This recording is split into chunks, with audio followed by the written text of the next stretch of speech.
Hello, കേൾക്കുന്നുണ്ടോ? അപ്പോ വരാനുള്ളവർക്ക് വന്നു വിചാരിക്കുന്നു. ക്ലാസ് തുടങ്ങട്ടെ എന്നാല്. ഓക്കെ, യെസ്, കേൾക്കുന്നുണ്ട്. അപ്പോൾ 22 അടുത്ത ശനിയാഴ്ചയിലെ എക്സാം പറഞ്ഞത് 22ആണോ 21ആണോ? 22ആണെന്ന് തോന്നുന്നു എനിക്ക്. നമ്മള് കേട്ടറ്റ് 1ഉം കേട്ടറ്റ് 2ഉം ഉള്ളവരാണ് ഇതിനകത്ത് ഉണ്ടാവുക അല്ലേ? കേട്ടറ്റ് 2വിനാണ് സയൻസ് ഭാഗം ഇത്ര ഡീപ്പായിട്ട് വരുന്നത്. അപ്പോൾ കേട്ടറ്റ് 2കാരാകണം ഇതിൻ്റെ അകത്ത് ഉണ്ടാവുന്നത്. നമ്മൾ സയൻസിന്റെ കുറെ ഭാഗം ക്ലാസ് ആയിട്ട് എടുത്തത് ആപ്പിൽ കൊടുത്തിട്ടുണ്ടായിരുന്നു. കുറച്ച് ക്വസ്റ്റ്യൻസ് യൂട്യൂബ് ചാനലുണ്ട്. അത് വർക്കൗട്ട് ചെയ്തിരുന്നോ? വീഡിയോ കണ്ടവരാരെങ്കിലും ഉണ്ടോ? നിങ്ങൾക്ക് മൈക്ക് ഓൺ ആക്കാൻ ഒരു ബുദ്ധിമുട്ടുണ്ടെങ്കിൽ അതൊന്ന് ടൈപ്പ് ചെയ്താൽ ഒരു ഒരു സൗകര്യമായിരുന്നു. ഞാൻ പറയുന്ന ഓക്കെ, യെസ്, ഒരാൾ പറഞ്ഞിട്ടുണ്ട്. ഓക്കെ, സോ നമ്മുടെ സിലബസ് ഒത്തിരി വലുതാണോ എന്ന് ചോദിച്ചാലല്ല. ഒത്തിരി പഠിക്കാനുണ്ടോ എന്ന് ചോദിച്ചാൽ കുറച്ച് പഠിക്കാനുണ്ട്. പക്ഷെ ചോദ്യങ്ങൾ കമ്പാരറ്റീവ്ലി ഈസി ക്വസ്റ്റ്യൻസ് ആണ് വന്ന് കാണാറല്ലേ. അപ്പോൾ നമ്മൾ ഇന്ന് ഡിസ്കസ് ചെയ്യാൻ പോകുന്നത് ഇതുവരെ വന്ന ക്വസ്റ്റ്യൻ പേപ്പേഴ്സിൽ ഇമ്പോർട്ടൻ്റ് ആയിട്ട് ചോദിച്ചിട്ടുള്ള എന്നാൽ ഇനി വരാൻ സാധ്യതയുള്ള കുറെ ക്വസ്റ്റ്യൻസ് ഉണ്ട്. നമ്മളിനി അതിലേക്കാണ് കടക്കാൻ പോകുന്നത്. നിങ്ങൾക്ക് എല്ലാവർക്കും എന്നെ കാണാനും കേൾക്കാനും പറ്റുന്നുണ്ട് എന്ന് ഞാൻ വിചാരിക്കുന്നു. ഞാനിപ്പോ സ്ക്രീന് ഷെയർ ചെയ്യാം. അതിനുശേഷം ഞാൻ ഒന്നുകൂടി ചോദിക്കും, ക്ലിയർ ആണോ എന്ന്, കാണാൻ പറ്റുന്നുണ്ടോ എന്ന്. അങ്ങനെയാണെങ്കിൽ അതൊന്നുകൂടി പറയണേ.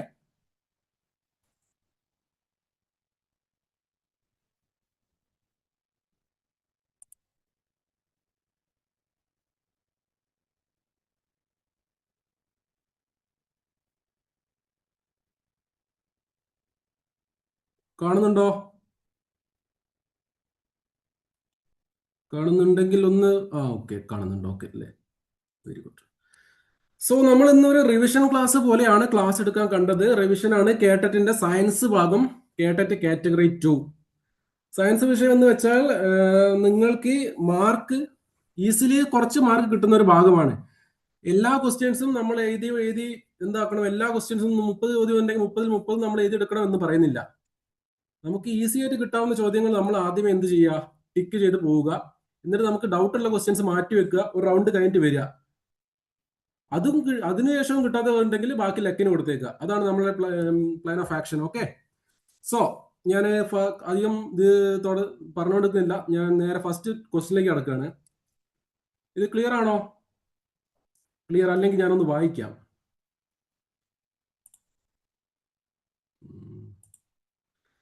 ഫസ്റ്റ് ക്വസ്റ്റ്യൻ, ചുവടെ ചേർത്തിട്ടുള്ളവയിൽ ഏതാണ് മഴവില്ലുണ്ടാകുന്നതിന്റെ കാരണങ്ങളിൽ ഉൾപ്പെടുത്താവുന്നത്? ഇങ്ങനെ ഒരു ചോദ്യം വന്നാൽ, ഒരു ചോദ്യം കണ്ടാൽ നിങ്ങൾ എന്ത് ചെയ്യുക? ആദ്യം ചോദ്യം മുഴുവനായിട്ട് വായിക്കുക. ഒന്നുകിൽ നിങ്ങളോട് ചോദിച്ചിരിക്കുന്നത് ഉൾപ്പെടുത്താവുന്നതാണ്. ചിലപ്പോൾ ക്വസ്റ്റ്യൻ നേരെ ഉൾട്ടി അടിച്ചു വരും. എന്ത്, ഏതാണ് കാരണമല്ലാത്തത് എന്ന് ചോദിച്ചേക്കാം.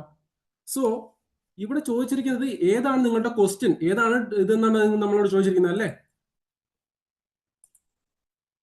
ഏതാ ഉൾപ്പെടുത്താവുന്നതാണ് നമ്മളോട് ചോദിച്ചിരിക്കുന്നത്.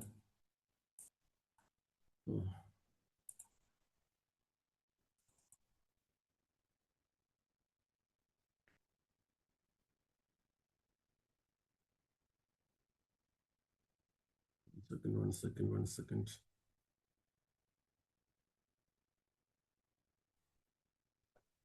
ഓക്കെ, സോ ഉൾപ്പെടുത്താവുന്നതാണ് നമ്മുടെ ചോദ്യം വേണ്ടത്. നമ്മൾ പഠിച്ചിട്ടുണ്ട് മഴവില്ലിന് കാരണമായി നമ്മൾ ബേസിക് ആയിട്ട് ഹലോ, മൈക്ക് ഓൺ ആയിരുന്നു, ആരതായിരുന്നു? യെസ്, ഓപ്ഷൻ കറക്റ്റ് ആണ്. നിങ്ങൾ പറഞ്ഞിരിക്കുന്ന ഓപ്ഷൻ കറക്റ്റ് ആണ്. അപവർത്തനം തന്നെയാണ് ഉത്തരം.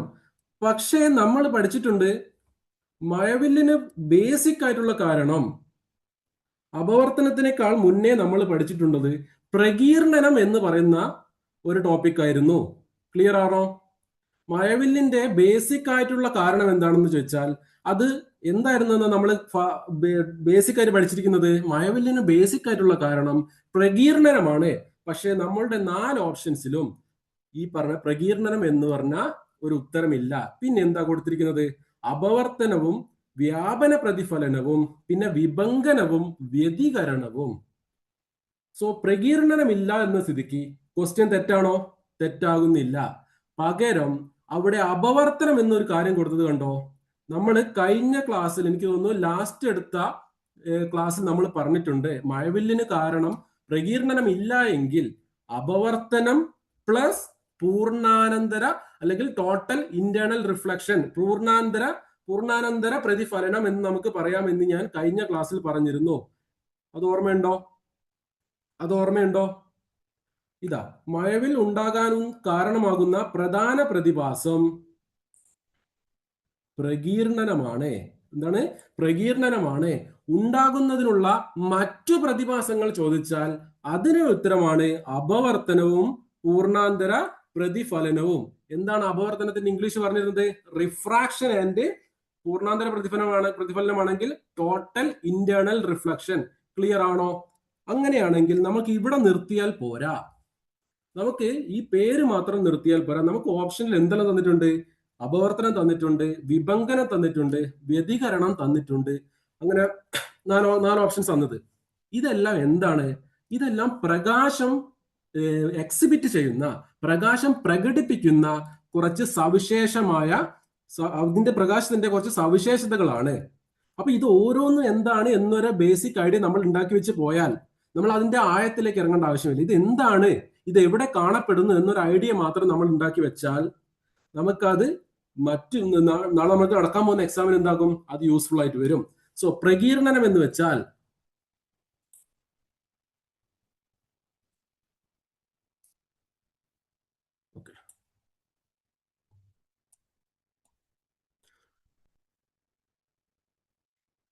പ്രകീർണനം എന്ന് വെച്ചാൽ, വൈറ്റ് ലൈറ്റ്, അതായത് സൂര്യപ്രകാശമില്ലേ, ഇതാണ് ഞാൻ സമന്വിത പ്രകാശം അഥവാ കോമ്പോസിറ്റ് ലൈറ്റ് എന്ന് കൊണ്ട് ഉദ്ദേശിക്കുന്നത്.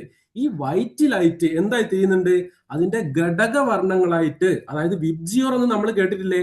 മഴവില്ലിൽ കാണപ്പെടുന്ന വർണ്ണങ്ങൾ violet, indigo, blue, green, yellow, orange, red, ഇങ്ങനെ 7 നിറങ്ങളുണ്ട് എന്തിന്? മഴവില്ലിന്.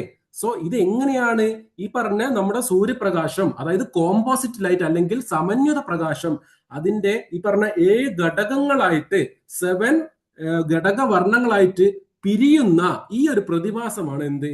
പ്രകീർണനം. അതുകൊണ്ടാണ് നമ്മൾ പഠിച്ചത് പ്രകീർണനമാണ് മഴവിൽ ഉണ്ടാകാൻ കാരണമാകുന്ന പ്രധാന പ്രതിഭാസം. സോ പ്രധാന പ്രതിഭാസമായ പ്രകീർണനം എന്താണെന്നുള്ള കാര്യം ക്ലിയർ ആണോ? അങ്ങനെയാണെങ്കിൽ ഈ പറഞ്ഞ പ്രകീർണനം തന്നെ ക്ലിയർ ആണല്ലോ? പ്രകീർണനം നിങ്ങൾക്ക് മുന്നേ ചോദിച്ചിട്ടുണ്ട്. മേ ബി ഇനിയുള്ള ക്ലാസ് നിങ്ങൾക്ക് എന്താകാൻ ചാൻസ് ഉണ്ട്? ഇതേ ചോദ്യം തന്നെ റിപ്പീറ്റ് ചെയ്യാനും സാധ്യതയുണ്ട്. നിങ്ങൾ പ്രീവിയസ് ഇയർ ക്വസ്റ്റ്യൻസ് വർക്ക്ഔട്ട് ചെയ്തിട്ടുണ്ടെങ്കിൽ നിങ്ങൾക്ക് അതിന് കാണാൻ പറ്റും. ആ ക്വസ്റ്റ്യൻ പേപ്പറിൽ 1, 2, 3 അതിലധികമോ വട്ടം മഴവില്ല് എന്ന ഭാഗത്ത് നിന്നും ചോദ്യങ്ങൾ റിപ്പീറ്റ് ആയിട്ട് വന്നിട്ടുണ്ട്. ശ്രദ്ധിച്ചിരുന്നോ? ഇനി ഇല്ലെങ്കിലും പ്രശ്നമില്ല. നമ്മൾ ഇന്ന് എടുക്കുന്ന ഭാഗം എന്താക്കിയാൽ മതി, ഒന്ന് ക്ലാസ് കേട്ടിരുന്ന വെച്ചാൽ മാത്രം മതി. ഇനി ഞാൻ പറഞ്ഞു പ്രകീർണനം ഇല്ല എങ്കിൽ അപവർത്തനവും പൂർണ്ണാന്തര പ്രതിഫലനവും. ഈ പൂർണ്ണാന്തര പ്രതിഫലനം കാണപ്പെടുന്ന, നമ്മൾ പൂർണ്ണാന്തര പ്രതിഫലനത്തിൽ എവിടെയെല്ലാം കാണപ്പെടുന്നത്, അതിന്റെ അപ്ലിക്കേഷൻസ് എന്താണ്, അതാണ് നമുക്ക് ആ ഭാഗത്ത് നിന്ന് ക്വസ്റ്റ്യൻ വരാനുള്ള അടുത്ത ഒരു പോയിന്റ് എന്ന് പറയുന്നത്. അതായത് മരുഭൂമികളിൽ മരീചിക അല്ലെങ്കിൽ മിറാഷ് എന്ന് പറയും. മരുഭൂമികളിൽ മരീചിക എന്ന പ്രതിഭാസം ഉണ്ടാകുവാനുള്ള കാരണം എന്ത്? അതിനുള്ള ആ ചോദ്യത്തിനുള്ള ഉത്തരമാണ് എന്ത്? പ്രകാശത്തിന്റെ പൂർണ്ണാന്തര പ്രതിപതനം. ഞാൻ നിങ്ങളോട് ഒരു കാര്യം കൂടി പറയട്ടെ. ഞാനിങ്ങനെ സ്ക്രീന് ഷെയർ ചെയ്ത് വെച്ചിരിക്കുന്നതുകൊണ്ട് ഞാൻ നിങ്ങളുടെ കമന്റ് എന്താകുന്നില്ല, എനിക്ക് കാണാൻ ഒരു ബുദ്ധിമുട്ടുണ്ട്. അതുകൊണ്ടാണ് ഞാൻ ഇടയ്ക്ക് ഒന്ന് മിനിമൈസ് ചെയ്യുന്നത്. ഇനി ഞാൻ പറയുന്നതിൽ എന്തെങ്കിലും ആർക്കെങ്കിലും ഒരു സംശയം ഉണ്ടെങ്കിൽ അല്ലെങ്കിൽ എന്തെങ്കിലും പറയണമെന്നുണ്ടെങ്കിൽ ജസ്റ്റ് ഒന്ന് മൈക്ക് ഓൺ ആക്കുക. എന്നിട്ട് എന്തെങ്കിലും ഒന്ന് പറയാ. ഞാനപ്പോ എന്ത് ചെയ്യാം, നിങ്ങൾ പറയാൻ പറ്റുമെങ്കിൽ നിങ്ങൾ മൈക്ക് ഓൺ ആക്കി പറയുക, അല്ലെങ്കിൽ ജസ്റ്റ് മൈക്ക് ഒന്ന് ഓൺ ആക്കി എന്നോട് പറയാ, ഞാൻ ചാറ്റിലേക്ക് വരാം കേട്ടോ. ക്ലിയർ ആണല്ലോ? ഓക്കെ. ഇനി ഈ പറഞ്ഞ പൂർണ്ണാന്തര പ്രതിപതനം അല്ലെങ്കിൽ പൂർണ്ണാന്തര പ്രതിഫലനം അനുഭവപ്പെടുന്ന അതിന്റെ അപ്ലിക്കേഷൻ ആയിട്ട് നമ്മൾ പഠിക്കുന്ന ഒന്നാണ് മരുഭൂമികളിലെ മിറാഷ് അല്ലെങ്കിൽ മരീചിക. അത് മാത്രമല്ല, അതിനേക്കാൾ ഇമ്പോർട്ടന്റ് ആയിട്ട് നമ്മൾ പഠിച്ചു വെക്കേണ്ട മറ്റൊന്നുണ്ട്. അതാണ് വജ്രത്തിന്റെ തിളക്കത്തിന് കാരണമായ പ്രകാശ പ്രതിഭാസം ഏത്? അതൊരു ഇമ്പോർട്ടന്റ് ചോദ്യമായിട്ട് വന്നിരിക്കാം. അത് നിങ്ങളൊന്ന് ആലോചിച്ച് വെച്ചിരിക്കുക. വജ്രത്തിന്റെ തിളക്കത്തിന് കാരണമായ പ്രകാശ പ്രതിഭാസം എന്ത് തന്നെയാണ്? പൂർണ്ണാന്തര പ്രതിഫലനം തന്നെയാണ്. കാരണം എന്താ? ഈ വജ്രത്തിന് എങ്ങനെയാ കട്ട് ചെയ്തിരിക്കുന്നത്? വജ്രം കട്ട് ചെയ്തിരിക്കുന്ന രീതി എങ്ങനെയാണെന്ന് വെച്ചാൽ ഈ പ്രകാശം ഉള്ളിലേക്ക് കടക്കും. ഈ വജ്രത്തിന്റെ ഉള്ളിലേക്ക് പ്രകാശം കടക്കും. അത് അതിനകത്ത് തന്നെ എന്ത് ചെയ്യും? റിഫ്ലക്ട് ചെയ്ത് പോയ സ്ഥലത്ത് കൂടി തിരിച്ചു കടക്കാതെ വജ്രത്തിനകത്ത് ലൈറ്റ് റിഫ്ലക്ട് ചെയ്യുകയാണ്. അതുകൊണ്ട് ആ ലൈറ്റ് തിരിച്ച് നമ്മുടെ കണ്ണിലേക്ക് വരുന്നതാണ് ഈ പറഞ്ഞ പൂർണ്ണാന്തര പ്രതിഫലനം. ഞാനത് കഴിഞ്ഞ ക്ലാസ്സിൽ ക്ലിയർ ആക്കി എടുത്തു തന്നിട്ടുണ്ട്. ഓക്കെ ആണല്ലോ. സോ വജ്രത്തിന്റെ തിളക്കവും മരുഭൂമികളിലെ മരീചികയും അതിന്റെ പുറകിലുള്ള ബേസിക് ആയ പ്രതിഭാസം എന്താണെന്ന് ചോദിച്ചാൽ അത് പൂർണ്ണാന്തര പ്രതിപതനമാണ്. ഇനി നമ്മുടെ ഓപ്ഷൻസിൽ കണ്ടിരുന്ന മറ്റൊരു കാര്യമായിരുന്നു എന്ത്? വിഭങ്കനം. ഓപ്ഷൻ നമ്പർ സി ആയിരുന്നു വിഭങ്കനം. എന്താണ് വിഭങ്കനം? വിഭങ്കനത്തിന്റെ ഇംഗ്ലീഷ് എന്ന് പറയുന്നത് ഡിഫ്രാക്ഷൻ എന്ന് പറയും. നമ്മൾ ഇംഗ്ലീഷിൽ എന്താണ്? ഡിഫ്രാക്ഷൻ എന്ന് പറയും. അതായത് നിങ്ങൾ ഈ സിനിമയെല്ലാം കാണുമ്പോൾ ഏതെങ്കിലും ചില സിനിമകളിൽ ഒരു ഹീറോന്റെ ഇൻട്രോയ്ക്ക് ഹീറോ കടന്നു വരുമ്പോൾ ഹീറോന്റെ പുറകിൽ ഒരു ലൈറ്റ് ഒക്കെ വെച്ചിട്ട് ഈ ഹീറോനെ ചുറ്റും എന്തൊരു ഓറ ക്രിയേറ്റ് ചെയ്യുന്നത് ശ്രദ്ധിച്ചിട്ടുണ്ടോ? അതായത് നമ്മൾ ഹീറോനെ ആദ്യം കാണുമ്പോൾ പുള്ളിയുടെ അയാളുടെ പുറകിൽ ഒരു ലൈറ്റ് ഉണ്ടാകും. അയാളെ മാത്രം എന്തായി കാണാം? പുറകിൽ ഒരു ലൈറ്റ്, ചുറ്റിലൊരു ഓറ, ലൈറ്റ് ഇങ്ങനെ റിഫ്ലക്ട് അല്ല, ചുറ്റിലൊരു ലൈറ്റ് മൊത്തം വളഞ്ഞ് അങ്ങനെ ഒരു ഓറ പോലെ നമുക്ക് കാണാൻ പറ്റും. ഇത് തന്നെ നമ്മൾ ഡിസ്കിനകത്തേക്ക്, അതായത് സി ഡി ഇല്ലേടാ, പണ്ടത്തെ നമ്മുടെ DVD പ്ലെയറിലൊക്കെ യൂസ് ചെയ്തിരുന്ന സി ഡി ഇല്ലേ, അതിന്റെ അകത്ത് ഈ പറഞ്ഞ ലൈറ്റിനെ കടത്തി വീണുമ്പോൾ ലൈറ്റ് അതിന്റെ മൊത്തം അടിക്കുമ്പോൾ അതിന്റെ അകത്ത് നിറം കാണുന്നില്ലേ? അങ്ങനെ മഴവിൽ നിറങ്ങൾ ആ സി ഡിയിലും കാണുന്നില്ലേ? ഇതിന് രണ്ടിനും കാരണമായ പ്രതിഭാസമാണ് എന്ത്? ഡിഫ്രാക്ഷൻ എന്ന് പറയുന്നത്. അതായത് ലൈറ്റ് കടത്തിവിടാത്ത വസ്തുക്കളെ നമ്മൾ ഒരു പേരിട്ട് വിളിച്ചിരുന്നല്ലോ. എന്തായിരുന്നു അത്? ലൈറ്റ് കടത്തിവിടാത്ത വസ്തുക്കളെ നമ്മൾ ഒരു പേരിട്ട് വിളിച്ചിരുന്നല്ലോ. അതാണ് എന്ത്? അധാര്യ വസ്തുക്കൾ. ഈ അധാര്യ വസ്തുക്കളിനെ ചുറ്റി പ്രകാശം വളയുകയോ വ്യാപിക്കുകയോ അതായത് സ്പ്രെഡ് ചെയ്യുകയോ ചെയ്യുന്ന പ്രതിഭാസമാണ് എന്ത്? ഡിഫ്രാക്ഷൻ എന്ന് പറയുന്നത്. ക്ലിയർ ആണോ? ആ പോയിന്റ് ക്ലിയർ ആണോ എല്ലാവർക്കും? ഡിഫ്രാക്ഷൻ എന്നുള്ള പോയിന്റ് ക്ലിയർ ആണോ?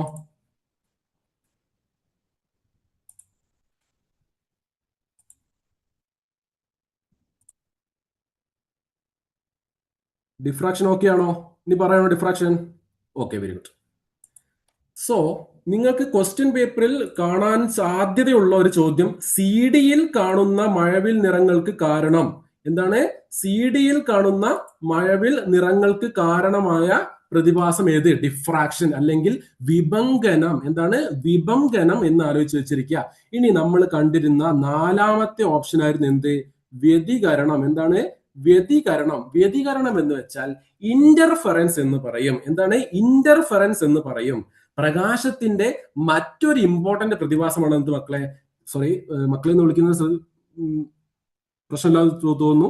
ഓക്കെ, വ്യതികരണം എന്ന് വെച്ചാൽ ഇന്റർഫറൻസ് എന്ന് പറയും. ഇന്റർഫറൻസ് എന്ന് വെച്ചാൽ ഒരു സ്ഥലത്തെ ഒരു പർട്ടിക്കുലർ റീജിയനിൽ ഒരു പോയിന്റിൽ ഒന്നിലധികം ലൈറ്റ് വന്ന് പതിക്കുകയാണെങ്കിൽ ഈ രണ്ട് ലൈറ്റിന്റെയും കൂടി ഒരു പ്രകാശമല്ലേ നമുക്ക് കിട്ടുന്നത്. അതായത് ഇപ്പൊ ഇവിടെ ഞാൻ ഈ പോയിന്റ് ശ്രദ്ധിക്കാം. ഇവിടേക്ക് ഇവിടുന്ന് ഒരു ലൈറ്റ് വരുന്നു, ഇവിടുന്ന് ഒരു ലൈറ്റ് വരുന്നു, ഈ 4 ഭാഗത്തുനിന്ന് ഒരു ലൈറ്റ് വരുന്നു. ഈ 4 ലൈറ്റിന്റെയും കൂടിയുള്ള ഒരു എഫക്റ്റ് അല്ലേ നമുക്ക് കിട്ടുന്നത്? അതെ, അതാണ് ഈ ഒന്നിലേറെ പ്രകാശ തരംഗങ്ങൾ കൂടിച്ചേർന്നുണ്ടാകുന്ന ഒന്നിലേറെ പ്രകാശങ്ങള് കൂടിച്ചേർന്നുണ്ടാകുന്ന പ്രതിഭാസത്തെ നമ്മൾ വിളിക്കുന്ന പേരാണ് എന്ത്? വ്യതികരണം അല്ലെങ്കിൽ ഇന്റർഫറൻസ്. ഒരു പക്ഷേ നിങ്ങൾക്ക് ഇത് അയക്കാം ഒരു സെന്റൻസ് ആയിട്ട് തരിക, ഇല്ലെങ്കിൽ ചോദ്യം വരുന്നത് ഇതിന്റെയൊക്കെ അപ്ലിക്കേഷൻ ആയിരിക്കും. ഒന്നാമത്തെ അപ്ലിക്കേഷൻ നോക്കി വെച്ചോ. സോപ്പ് കുമിളയിലും വെള്ളത്തിലുള്ള എണ്ണപ്പാളിയാണ്. സോപ്പ് കുമിളയിലും എണ്ണപ്പാളിയിലും എവിടെയാണ്? സോപ്പ് കുമിളയിലും എണ്ണപ്പാളിയിലും കാണുന്ന മനോഹര വർണ്ണങ്ങൾക്ക് കാരണമായ പ്രകാശ പ്രതിഭാസം ഏത് എന്ന് ചോദ്യം വരും. അതിന്റെ ഉത്തരമാണ് എന്ത്? ഇന്റർഫറൻസ്. ക്ലിയർ ആണോ? ഇന്റർഫറൻസ് ക്ലിയർ ആണോ?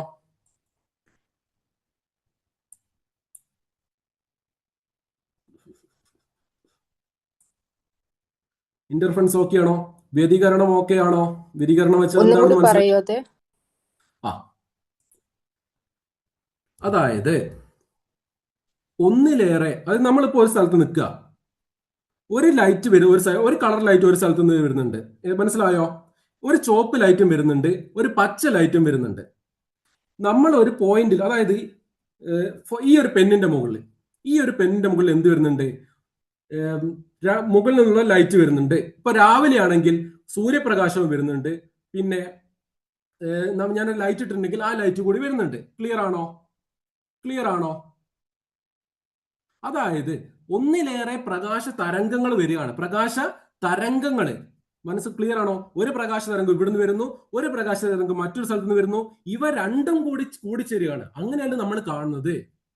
ക്ലിയർ ആണോ? നിങ്ങൾ ഒരു ലൈറ്റിൽ മാത്രമാണോ കാണുന്നത്? അല്ലല്ലോ. ഒന്നിലേറെ പ്രകാശ തരംഗങ്ങൾ കൂടിച്ചേർന്നിട്ടല്ലേ നമ്മൾ കാണുന്നത്.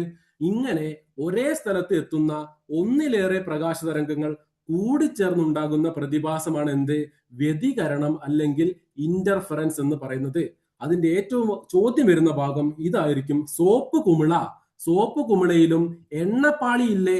നമ്മൾ വെള്ളത്തിനകത്ത് എണ്ണ ഒഴിച്ചാൽ, എണ്ണ വെള്ളത്തിനകത്തേക്ക് കുറച്ച് വെളിച്ചെണ്ണ എടുത്ത് അല്ലെങ്കിൽ എന്തെങ്കിലും ഒരു ഡീസൽ എങ്ങനെ ഒഴിച്ചാൽ ആ ഡീസലിന്റെ മുകളിൽ നമുക്കൊരു വർണ്ണങ്ങൾ കാണാൻ പറ്റുന്നില്ലേ? ക്ലിയർ ആയോ? അതിന് കാരണമായത് എന്താണ്?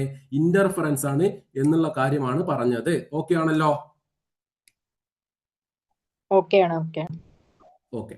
ഇനി നമുക്ക് പഠിക്കാനുള്ളത്, അവസാനമായിട്ട് നമ്മൾ പഠിക്കുന്ന പ്രകാശ പ്രതിഭാസമാണ് എന്ത്? വിസരണം അല്ലെങ്കിൽ സ്കാറ്ററിംഗ് എന്ന് പറയും. എന്താണ്? വിസരണം അല്ലെങ്കിൽ സ്കാറ്ററിംഗ് എന്ന് പറയും. അതായത് സൂര്യനിൽ നിന്നുള്ള പ്രകാശമല്ലേ ഭൂമിയിലേക്ക് എത്തുന്നത്. ഈ സൂര്യനിൽ നിന്നും ഭൂമിയിലേക്ക് പ്രകാശം വരുന്നതായിട്ട് സങ്കല്പിക്കുക. ഇങ്ങനെ വരുന്ന പ്രകാശം അന്തരീക്ഷത്തിലൂടെയാണല്ലോ വരുന്നത്. അന്തരീക്ഷത്തിൽ എന്തെല്ലാം ഉണ്ട്? പൊടി പടലങ്ങളും അങ്ങനെ പല സാധനങ്ങളും ഇല്ലേ? പൊടികള്, മറ്റേ മേഘങ്ങൾ, അങ്ങനെ കുറെ സാധനങ്ങളില്ലേ? വാട്ടർ വേപ്പർ, അങ്ങനെ പലതും ഇല്ലേ? ഈ പൊടി പടലത്തിനെ തട്ടി ഉണ്ടാകുന്ന പ്രതിപതനം തായാണ് ഇവിടെ.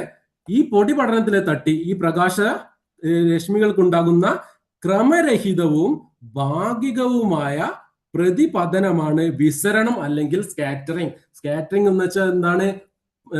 നമ്മൾ ലൈറ്റ് വരികയാണ്, സൂര്യപ്രകാശത്തിൽ ലൈറ്റ് വരുന്നു, അത് എവിടെ തട്ടുന്നു? ആകാശത്തിലുള്ള പൊടിപടലങ്ങളിൽ തട്ടി ഉണ്ടാകുന്ന പ്രതിപതനം, റിഫ്ലക്ഷൻ. ഇതാണ് റിഫ്ലക്ഷൻ തന്നെയാണ് എന്ത്? വിസരണം എന്ന് പറയുന്നത്. പക്ഷേ ഇത് എവിടെ തട്ടി ഉണ്ടാകുന്നതാ? അന്തരീക്ഷ വായുവിലെ പൊടിപടലങ്ങളിൽ തട്ടി ഉണ്ടാകുന്നതായിരിക്കും. ആൾസോ അങ്ങനെ ഉണ്ടാകുന്ന അന്തരീക്ഷ വായുവിൽ ഒത്തിരി എന്തുണ്ട്? പൊടിപടലങ്ങളുണ്ട്. സോ റിഫ്ലക്ഷൻ അല്ലെങ്കിൽ ഈ പറഞ്ഞ സ്കാറ്ററിംഗ് എങ്ങനെയായിരിക്കും? ക്രമരഹിതമായിട്ടുള്ളതായിരിക്കും. ക്ലിയർ ആണല്ലോ? അങ്ങനെയാണെങ്കിൽ ചോദ്യം വരുന്ന ഭാഗം അതല്ല.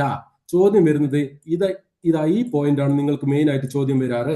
ഉദയാസ്തമയ സമയങ്ങളിൽ സൂര്യനും ചക്രവാളവും ചുവപ്പ് നിറത്തിൽ കാണപ്പെടാൻ കാരണമായ പ്രകാശ പ്രതിഭാസം ഏത് എന്ന് ചോദിച്ചാൽ ഏതിക്കൊള്ളണം?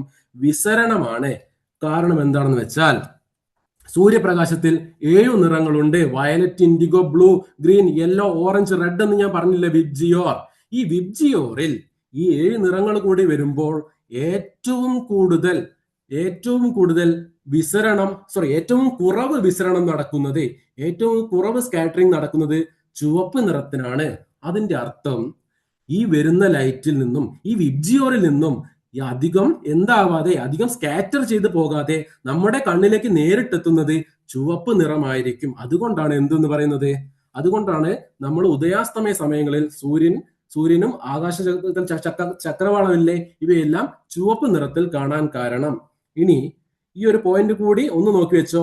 ഏറ്റവും കുറവ് വിസരണം ചുവപ്പിനാണെങ്കിൽ ഏറ്റവും കൂടുതൽ വിസരണം കാണിക്കുന്ന നിറം അത് വയലറ്റ് ആയിരിക്കും.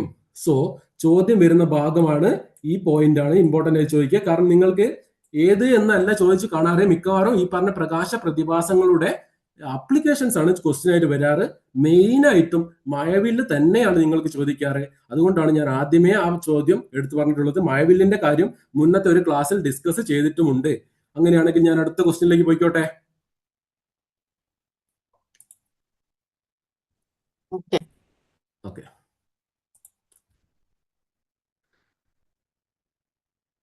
ആ, ഇതാ ഞാൻ പറഞ്ഞില്ലേ, മഴവില്ലിന്റെ ഭാഗത്ത് നിന്ന് ഇനിയും ചോദ്യങ്ങൾ വരാറുണ്ടെന്ന്.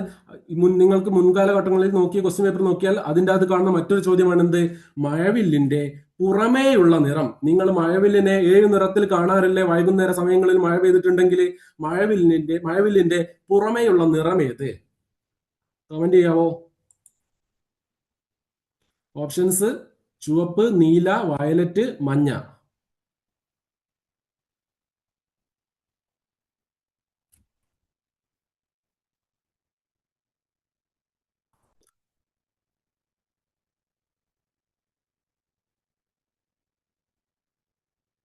ശ്രദ്ധിച്ചോ, ചുവപ്പാണ് നമ്മൾ എവിടെ കാണുന്നത്?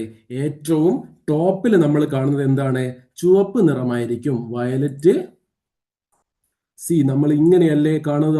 ഇങ്ങനെ ഒരു 7 നിറങ്ങൾ ഉണ്ടാവില്ലേ? 1, 2, ഞാൻ ഇതിങ്ങനെയല്ലേ നമ്മുടെ മഴവില്ല് കാണുന്നത്?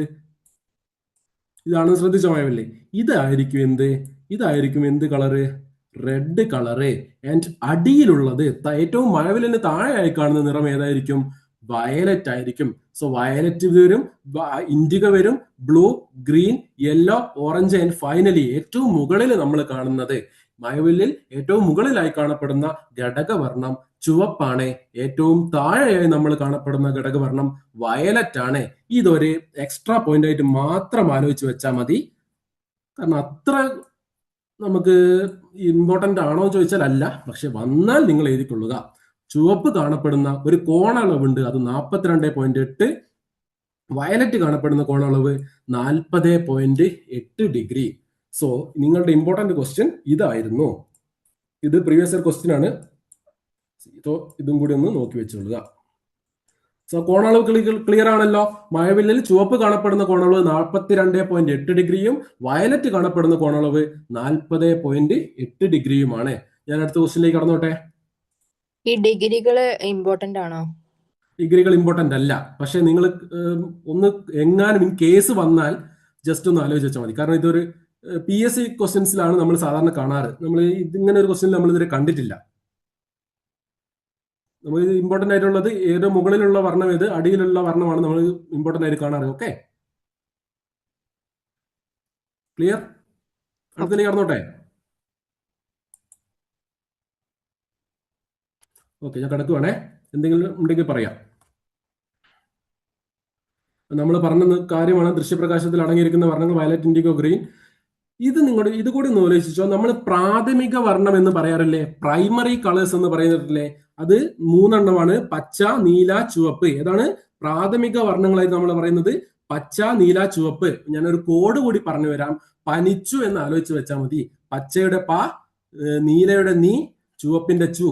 പച്ച, നീല, ചുവപ്പാണ് പ്രാഥമിക വർണ്ണങ്ങൾ. ഇവ 3 വെച്ച് നമുക്ക് മറ്റു കളേഴ്സ് ഉണ്ടാക്കാന്നുള്ള ഒരു ഐഡിയയിലാണ് ഇവയുടെ പ്രാഥമിക വർണ്ണങ്ങൾ എന്ന് നമ്മൾ പറയുന്നത് കേട്ടോ. അതും ജസ്റ്റ് അത്ര നിങ്ങൾ ചോദ്യം വന്ന് കാണാറില്ല, ജസ്റ്റ് പോയിന്റ് ആയിട്ട് തന്നു എന്ന് മാത്രം.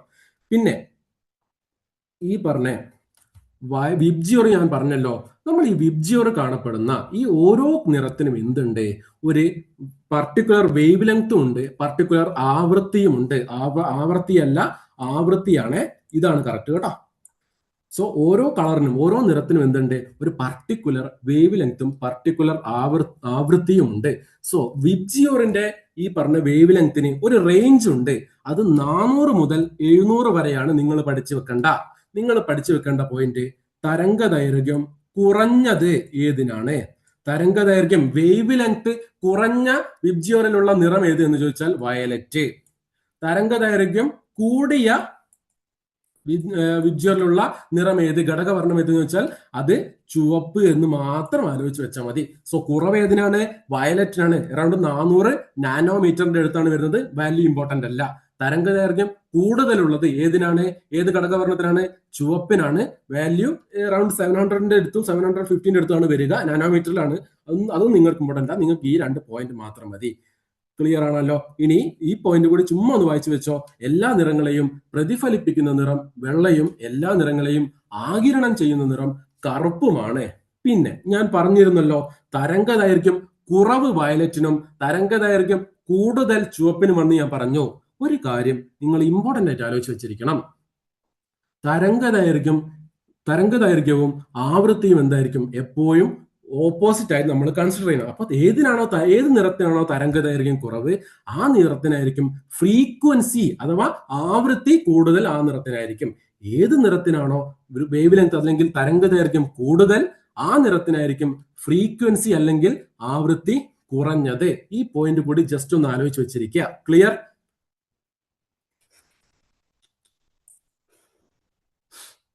Red okay, clear ആയിട്ടുണ്ടല്ലേ.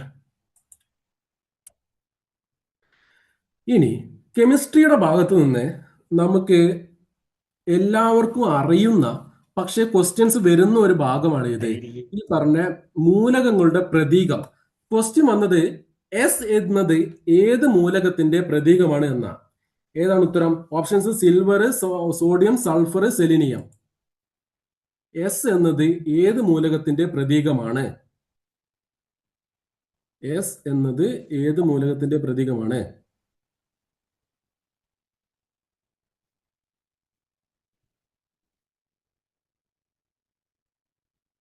കമന്റ് ചെയ്യുന്നുണ്ടോ? സൾഫർ ആണ്. Very good, very good. So സൾഫറിനെയാണ് നമ്മൾ എസ് എന്ന ലെറ്റർ കൊണ്ട്, ഈ എസ് എന്ന ലെറ്റർ കൊണ്ട് നമ്മൾ സൂചിപ്പിക്കുന്ന എലമെന്റ് ആണ് ഏത്? സൾഫർ. നമ്മൾക്ക് അടുത്ത ചോദ്യം ഇതേ പോയിന്റിൽ നിന്നും ഇതേ ഭാഗത്തു നിന്നും വന്ന മറ്റൊരു ചോദ്യമാണ് എന്ത്? ആന്റിമണി എന്ന മൂലകത്തിന്റെ IUPAC നാമം എന്ത്? ആന്റിമണി എന്ന മൂലകത്തിന്റെ IUPAC നാമം എന്ത്? Options stannum, B scandium, C stibium and D strontium. Stannum, scandium, stibium, strontium. ഏതാണ് ചോദ്യം? ആന്റിമണിയാണ് നമ്മളോട് ചോദിച്ചിരിക്കുന്നത്. ആന്റിമണിയുടെ IUPAC നെയിം ഞാൻ തന്നെ പറയാം, സ്റ്റിബിയം ആണ് നമ്മൾ പറയുന്നത്. എന്താണ്? സ്റ്റിബിയം, SB എന്ന് നമ്മൾ പറയുന്നതാണ് ആന്റിമണി. ക്ലിയർ ആണോ? അങ്ങനെയാണെങ്കിൽ ഇതുമായി ബന്ധപ്പെട്ട് കുറച്ച് കാര്യങ്ങൾ നമ്മൾ ആലോചിച്ച് വെച്ചിരിക്കണം. 1 മുതൽ 20 വരെയുള്ള എലമെന്റ്സിന്റെ ലിസ്റ്റ് ആണ് ഇത്. നിങ്ങൾ ജസ്റ്റ് ഒന്ന് വായിച്ചാൽ മാത്രം ഇത് നിങ്ങൾക്ക് അറിയണ്ടാകും. 1 hydrogen, 2 helium, 3 lithium, 4 beryllium, 5 boron, 6 carbon. ഈ 1, 2, 3, 4 അറ്റോമിക് നമ്പർ ആണ്. അറ്റോമിക് നമ്പർ എന്താണെന്ന് ഞാൻ ക്ലാസ്സിൽ മുന്നേ പറഞ്ഞിട്ടുണ്ട്. ക്ലിയർ ആണല്ലോ? നമ്പർ ഓഫ് ഇലക്ട്രോൺസ് അല്ലെങ്കിൽ നമ്പർ ഓഫ് പ്രോട്ടോൺസിനെയാണ് നമ്മൾ അറ്റോമിക് നമ്പർ എന്ന് വിളിക്കുന്നത്. കാര്യം ക്ലിയർ ആണല്ലോ? സോ 1 മുതൽ 20 വരെയുള്ള കാര്യം ഒന്ന് നോക്കി വെച്ചോ. Hydrogen, helium, lithium, beryllium, boron, carbon, nitrogen, oxygen, fluorine, neon, sodium, magnesium, aluminium, silicon, phosphorus. Phosphorus കണ്ടോ? ഫോസ്ഫറസ് പി ആണ്. എന്താണ്? ഫോസ്ഫറസ് പി ആണ്. നമ്മളോട് ചോദിച്ച ചോദ്യം ഇതാ. സൾഫർ എസ് ആണ് നമ്മളോട് ചോദിച്ചത്. സോ ഫോസ്ഫറസ് നമ്മളൊന്ന് നോക്കി വെച്ചോ. ഫോസ്ഫറസ് നമ്മൾ പി ആണ്.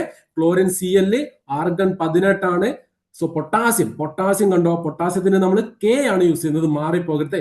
നമ്മളോട് പൊട്ടാസ്യം ചോദിച്ചിട്ട് ഓപ്ഷനിൽ പി ഉണ്ടാകും, മാറിപ്പോയി കുത്തരുത്. പൊട്ടാസ്യം കെ ആണ്. കാലിയം എന്ന ലാറ്റിൻ പദത്തിൽ നിന്നാണ്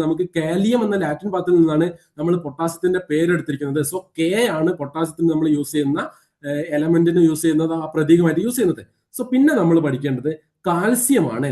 സോ 1 മുതൽ 20 വരെയുള്ള കാര്യങ്ങൾ നിങ്ങൾ ഒരു ഐഡിയ ഉണ്ടാവുമെന്ന് വെച്ചിരിക്കുന്നു. ഇനി ആർക്കെങ്കിലും എന്തെങ്കിലും സംശയം ഉണ്ടെങ്കിൽ മാത്രം ഇതൊന്ന് ജസ്റ്റ് നോക്കി വെച്ചാൽ മതി. ക്ലിയർ? ഇനി പിന്നെ നിങ്ങൾക്ക് ഇമ്പോർട്ടന്റ് ആയിട്ട് ഒന്ന് അറിഞ്ഞിരിക്കേണ്ടത് അയേണും കോപ്പറുമാണ്. അയേണിന്റെ അറ്റോമിക സംഖ്യ 26, കോപ്പറിന്റെ 29. പക്ഷെ നമ്മൾ പഠിച്ചിരിക്കേണ്ടത് അയേണിൻ്റെത് നമ്മൾ ഫെറം എന്നുള്ള FE ആണ് നമ്മൾ പ്രതീകമായിട്ട് ഉപയോഗിക്കുന്നത്. ആൻഡ് കോപ്പറിൻ്റെത് CU അല്ലെങ്കിൽ കുപ്രം എന്നുള്ള ലാറ്റിൻ പദമാണ് നമ്മൾ ഈ കോപ്പർ ഡിനോട്ട് ചെയ്യാൻ വേണ്ടി ഉപയോഗിക്കുന്ന പദം. തീർന്നിട്ടില്ല, നമുക്ക് ഈ കുറച്ച് ഒരു 4 എണ്ണത്തിന്റെ കൂടി പേര് പഠിച്ചു വെക്കണ്ട്. അത് സിൽവറിൻ്റെതാണ്. ഒന്ന് സിൽവറിൻ്റെത് AG അല്ലെങ്കിൽ അർജന്റം എന്ന വാക്കിൽ നിന്നും AG എന്ന് ഉപയോഗിക്കുന്നു. എന്നിട്ട് ടിന്ന് കണ്ടോ? ടിന്നിന് SN എന്നാണ് കൊടുത്തിരിക്കുന്നത്. നമ്മൾ ഓപ്ഷനിൽ സ്റ്റാനം എന്ത് കണ്ടില്ലായിരുന്നോ? നമ്മൾ ഓപ്ഷനിൽ ഏതാണ് ആന്റിമണിയുടെ പഠിച്ചപ്പോൾ ഓപ്ഷനിൽ SNന്റെ സ്റ്റാനം എന്ന് കണ്ടിരുന്നു. അത് SN സ്റ്റാനം എന്ന് വെച്ചാൽ ടിന്നിനെ സൂചിപ്പിക്കുന്നു. പിന്നെ ടങ്സ്റ്റൺ W എന്നാണ് നമ്മൾ സൂചിപ്പിക്കുന്നത്. എന്താണ് ടങ്സ്റ്റൺ W ആണ്. പിന്നെ പ്ലാറ്റിനത്തിന്റെ PT തന്നെ. സ്വർണം കൂടി നോക്കിക്കോ. സ്വർണം ഓറമാണ്. AU എന്ന് സൂചിപ്പിക്കുന്നത് സ്വർണമാണ്. And mercury hydrargyrum something like that HG ആണ് മെർക്കുറി നമ്മൾ യൂസ് ചെയ്യുന്നത്. ഈ ഒരു 3 എണ്ണം കൂടി നമുക്ക് ഒന്ന് നോക്കി വെക്കണം. നമുക്ക് ഇതിന്റെ അന്ന് ചോദ്യം വരുന്നത് അറ്റോമിക സംഖ്യ 90 9 ഉള്ള മൂലകം ഏത്? ഐൻസ്റ്റീനിയമാണ്. അറ്റോമിക് സംഖ്യ 100 ഉള്ള മൂലകം ഏത് എന്ന് ചോദിച്ചാൽ അത് ഫെർമിയമാണ്. സംഖ്യ 101 ഏത്? അത് മെന്റലീവിയമാണ്. കാരണം ഇതിന് കുറച്ചൊരു ഇമ്പോർട്ടൻസ് കെമിസ്ട്രിയിലുണ്ട്. അതുകൊണ്ടാണ് നമ്മൾ കെമിസ്ട്രിയിലല്ല, നമ്മൾ പോയിന്റ് ഓഫ് നമ്മുടെ കോമ്പറ്റേറ്റീവ് എക്സാമിന്റെ ഒരു പോയിന്റ് ഓഫ് വ്യൂവിൽ ഇതിന് കുറച്ച് ഇമ്പോർട്ടൻസ് ഉണ്ട്. Einsteinium 99, fermium 100, mendelevium 101. ഫൈനലി അവസാനമായി കണ്ടുപിടിച്ചിരിക്കുന്ന അവസാനത്തെ എലമെന്റ് ആയിട്ടുള്ള ഒഗാനസോൺ ആണ്. ഒഗാനസോൺ 118 ആണ്. സോ ഇത്രയും ഞാൻ അടയാളപ്പെടുത്തിയത് 1 മുതൽ 20 വരെയുള്ളതും, പിന്നെ സിൽവർ, ടിന്ന്, ടങ്സ്റ്റൺ, സ്വർണം, mercury, einsteinium 99, fermium 100, mendelevium 101, finally oganesson 118. ഈ കാര്യങ്ങൾ കൂടി ഒന്ന് വായിച്ച് മനസ്സിലാക്കി വെച്ചിരിക്കുക. Sulphur, Fe, Ag silver, Au gold, okay, Hg mercury. Okay, അങ്ങനെയാണെങ്കിൽ ഇനി നിങ്ങൾക്ക് ഈസി ആയിട്ടുള്ള ചോദ്യങ്ങൾ ഉണ്ടാകും എന്നുള്ളതിനോട് എക്സാമ്പിൾ ആണ് ഇത്. ആക്ച്വലി ഇതുവരെ ചോദിച്ചതിൽ എനിക്ക് തോന്നുന്നു സെക്കൻഡ് ആയിരുന്നു, നമ്മുടെ ആദ്യത്തെ ചോദ്യമായിരുന്നു കുറച്ചുകൂടി ഒരു കട്ടിയുള്ളത്. അതിന് പിന്നെ വന്ന് നമ്മുടെ ഈ പറഞ്ഞ എലമെന്റ്സിന്റെ പേരെല്ലാം നമുക്ക് ഈസി ആയിട്ട് നമുക്ക് ഒരു ഐഡിയ ഉണ്ടെങ്കിൽ, ഒരു ബേസിക് ഐഡിയ ഉണ്ടെങ്കിൽ കിട്ടാവുന്നതാണ്. ഇതാണ് ചോദ്യം. നിശ്ചിത താപനിലയിൽ പരമാവധി ലയിച്ചു ചേർന്നിട്ടുള്ള ലായനിയെ ഡാഷ് എന്ന് വിളിക്കുന്നു. പൂരിത ലായനി, അപൂരിത ലായനി, നേർപ്പിച്ച ലായനി, ഗാഢലായനി. എന്താണ് നമ്മുടെ ഉത്തരം? പൂരിത ലായനി, CA എന്ന് പറയുന്നു. Okay, very good. സോ എന്താണ് ഈ പറഞ്ഞ ലായനി എന്ന് വെച്ചാൽ എന്താണെന്ന് എല്ലാവർക്കും അറിയാലോ. ഒരു ലീനത്തെ ലായകത്തിൽ ലയിപ്പിച്ചിട്ട് നമുക്ക് കിട്ടുന്നതാണ് എന്ത്? ലായനി. അതായത് ഒരു സൊല്യൂട്ടിനെ എടുത്ത് സോൾവെന്റിൽ ഇടും, കുറച്ച് ഉപ്പിനെ എടുത്ത് കുറച്ച് വെള്ളത്തിലിട്ട് കലക്കിയാൽ എനിക്ക് ഉപ്പുവെള്ളം കിട്ടും. അതാണ് ഇതിൻ്റെ അകത്ത് അളവിൽ കുറവുള്ളതിനെ നമ്മൾ ലീനമെന്നും അളവിൽ കൂടുതലുള്ളതിനെ ലായകമെന്നും, ഇങ്ങനെ രണ്ടിനെ മിക്സ് ചെയ്ത് കിട്ടുന്നതിനെ ലായനി എന്നും വിളിക്കുന്നു. സോ എന്താണ് പൂരിത ലായനി? മാക്സിമം എത്രത്തോളം നമുക്ക് മാക്സിമം എന്താ ചെയ്യാൻ പറ്റും? മാക്സിമം ഒരു നിശ്ചിത ഒരു പർട്ടിക്കുലർ ടെമ്പറേച്ചറിൽ മാക്സിമം പരമാവധി ലീനം നമുക്ക് ആ ലായകത്തിൽ ലയിപ്പിച്ച് ചേർന്നിട്ടുണ്ടെങ്കിൽ അത്രയും ലായനിയെ നമ്മൾ പൂരിത ലായനി എന്ന് വിളിക്കുന്നു. അപ്പൊ എന്തായിരുന്നു അപൂരിത ലായനി? അപൂരിത ലായനി എന്ന് വെച്ചാൽ നമ്മൾ ഒരു പർട്ടിക്കുലർ ടെമ്പറേച്ചറിൽ നമ്മൾ പരമാവധി ലയിപ്പിച്ചിട്ടില്ല, നമുക്ക് ഇനിയും അതിൻ്റെ അകത്ത് എന്ത് ചെയ്യാൻ പറ്റും? അതേ താപനിലയിൽ നമുക്ക് ഇനിയും അതിൻ്റെ അകത്തേക്ക് ചിലപ്പോൾ ഉപ്പുവെള്ളമാണെങ്കിൽ നമുക്ക് ഇനിയും ഉപ്പുവെള്ളം ആ പർട്ടിക്കുലർ ടെമ്പറേച്ചറിൽ നമുക്ക് ആഡ് ചെയ്യാൻ പറ്റുമെങ്കിൽ അതാണ് അപൂരിത ലായനി. പക്ഷെ ഇനി പറഞ്ഞ ഉപ്പുവെള്ളം നമ്മൾ ഉണ്ടാക്കുന്നതെങ്കിൽ ജലത്തിന്റെ അകത്തേക്ക് ഇനി ആഡ് ചെയ്യാൻ പറ്റും, ഇനി ലയിക്കില്ല എന്നുള്ള അവസ്ഥയാണെങ്കിൽ അതാണ് പൂരിത ലായനി എന്ന് പറയുന്നത്. ക്ലിയർ ആണല്ലോ? അതിപൂരിത ലായനി എന്നൊരു കാര്യം കൂടിയുണ്ട്. നമ്മൾ ടെമ്പറേച്ചർ കൂട്ടിയിട്ട് വീണ്ടും കുറച്ചുകൂടി ലീനത്തെ ആഡ് ചെയ്തിട്ട് കിട്ടുന്ന ലായനിയെ നമ്മൾ വിളിച്ച വരായിരുന്നു എന്ത്? അതിപൂരിത ലായനി. ക്ലിയർ ആണല്ലോ? ആ 3 കൺസെപ്റ്റും ക്ലിയർ ആണല്ലോ? നേർപ്പിച്ച ലായനിയൊക്കെ എന്താണെന്ന് അറിയാലോ. നേർപ്പിച്ച ലായനി എന്ന് വെച്ചാൽ ഡയലൂട്ട്, നമ്മൾ മാക്സിമം ലായകത്തെ കൂട്ടുക അല്ലെങ്കിൽ ജലത്തെ കൂട്ടുക, അങ്ങനെയൊക്കെ ഒന്ന് ഉദ്ദേശിക്കുന്നത്. ഗാഢലായനിയിൽ സൊല്യൂട്ടിന്റെ അളവ് കൂടുതലായിരിക്കും, അഥവാ ഇംഗ്ലീഷിൽ കോൺസെൻട്രേറ്റഡ് സൊല്യൂഷൻ എന്ന് പറയും. ക്ലിയർ ആണെന്ന് വിചാരിക്കുന്നു. ഇനി പ്രകൃതിയിലെ ഏറ്റവും ദുർബലമായ ബലമാണ് ഡാഷ്. ഓപ്ഷൻസ്: ഘർഷണ ബലം, ന്യൂക്ലിയർ ബലം, വൈദ്യുത കാന്തിക ബലം ആൻഡ് ഭൂഗുരുത്വ ബലം. 4 ഓപ്ഷൻസ് കൊടുത്തിട്ടുണ്ട്. Options D. Very good. Friction അല്ല, നമ്മൾ പ്രകൃതിയിലെ അടിസ്ഥാനപരമായിട്ട് 4 ബലമാണ് ഉള്ളത് എന്ന് നമ്മൾ പറയാം. 4 ബലമാണ് അടിസ്ഥാനപരമായിട്ട് പ്രകൃതിയിലുണ്ട് എന്ന് നമ്മൾ പറയുന്നത്. അതിലൊന്ന് ഭൂഗുരുത്വ ബലം, മറ്റൊന്ന് വൈദ്യുത കാന്തിക ബലം, മറ്റൊന്ന് വീക്ക് ന്യൂക്ലിയർ ബലം, മറ്റൊന്ന് സ്ട്രോങ് ന്യൂക്ലിയർ ബലം. ഇതിൻ്റെ അകത്ത് ഘർഷണ ബലം എന്തല്ല, അടിസ്ഥാന ബലമല്ല. ഈ 4 ബലം, ഒന്ന് ഭൂഗുരുത്വ ബലം, മറ്റൊന്ന് വൈദ്യുത കാന്തിക ബലം, മറ്റൊന്ന് വീക്ക് ന്യൂക്ലിയർ ബലവും, നാലാമത്തത് സ്ട്രോങ് ന്യൂക്ലിയർ ബലം. ന്യൂക്ലിയർ ബലം 2 തരത്തിലുണ്ട്. സ്ട്രോങ് ആയിട്ടുള്ള ന്യൂക്ലിയർ ബലവും വീക്ക് ആയിട്ടുള്ള ന്യൂക്ലിയർ ബലവും. സോ ഈ 4 എണ്ണത്തിലാണ് നമ്മളുടെ ചോദ്യം. പ്രകൃതിയിലെ ഏറ്റവും ദുർബലമായ ബലം ഏതെന്ന് ചോദിച്ചാൽ അത് കണ്ണുംപൂട്ടി നമുക്ക് ഉത്തരം എഴുതാം. ഓപ്ഷൻ ഡി ആണ് നമ്മുടെ ഉത്തരം. ഭൂഗുരുത്വ ബലമാണ്. ഭൂഗുരുത്വ ബലമാണ് നമ്മുടെ ഉത്തരം. ഇനി ഞാൻ ചോദിക്കട്ടെ, ഈ പ്രകൃതിയിലെ അടിസ്ഥാനപരമായി 4 ബലങ്ങളിൽ ഏത് ബലമാണ് ഏറ്റവും സ്ട്രോങ് ആയിട്ടുള്ള ബലം എന്ന് കമന്റ് ചെയ്യാമോ? ഏതാണ് ഏറ്റവും സ്ട്രോങ് ആയിട്ടുള്ള ബലം? ഭൂഗുരുത്വ ബലമാണോ, വൈദ്യുത കാന്തിക ബലമാണോ, സ്ട്രോങ് ന്യൂക്ലിയർ ഫോഴ്സ് ആണോ, അതോ വീക്ക് ന്യൂക്ലിയർ ഫോഴ്സ് ആണോ? ഏറ്റവും ദുർബലമായത് ഭൂഗുരുത്വ ബലമാണെങ്കിൽ ഏത് ബലമാണ് ഏറ്റവും സ്ട്രെങ്ത് കൂടിയ ബലം ഏത്?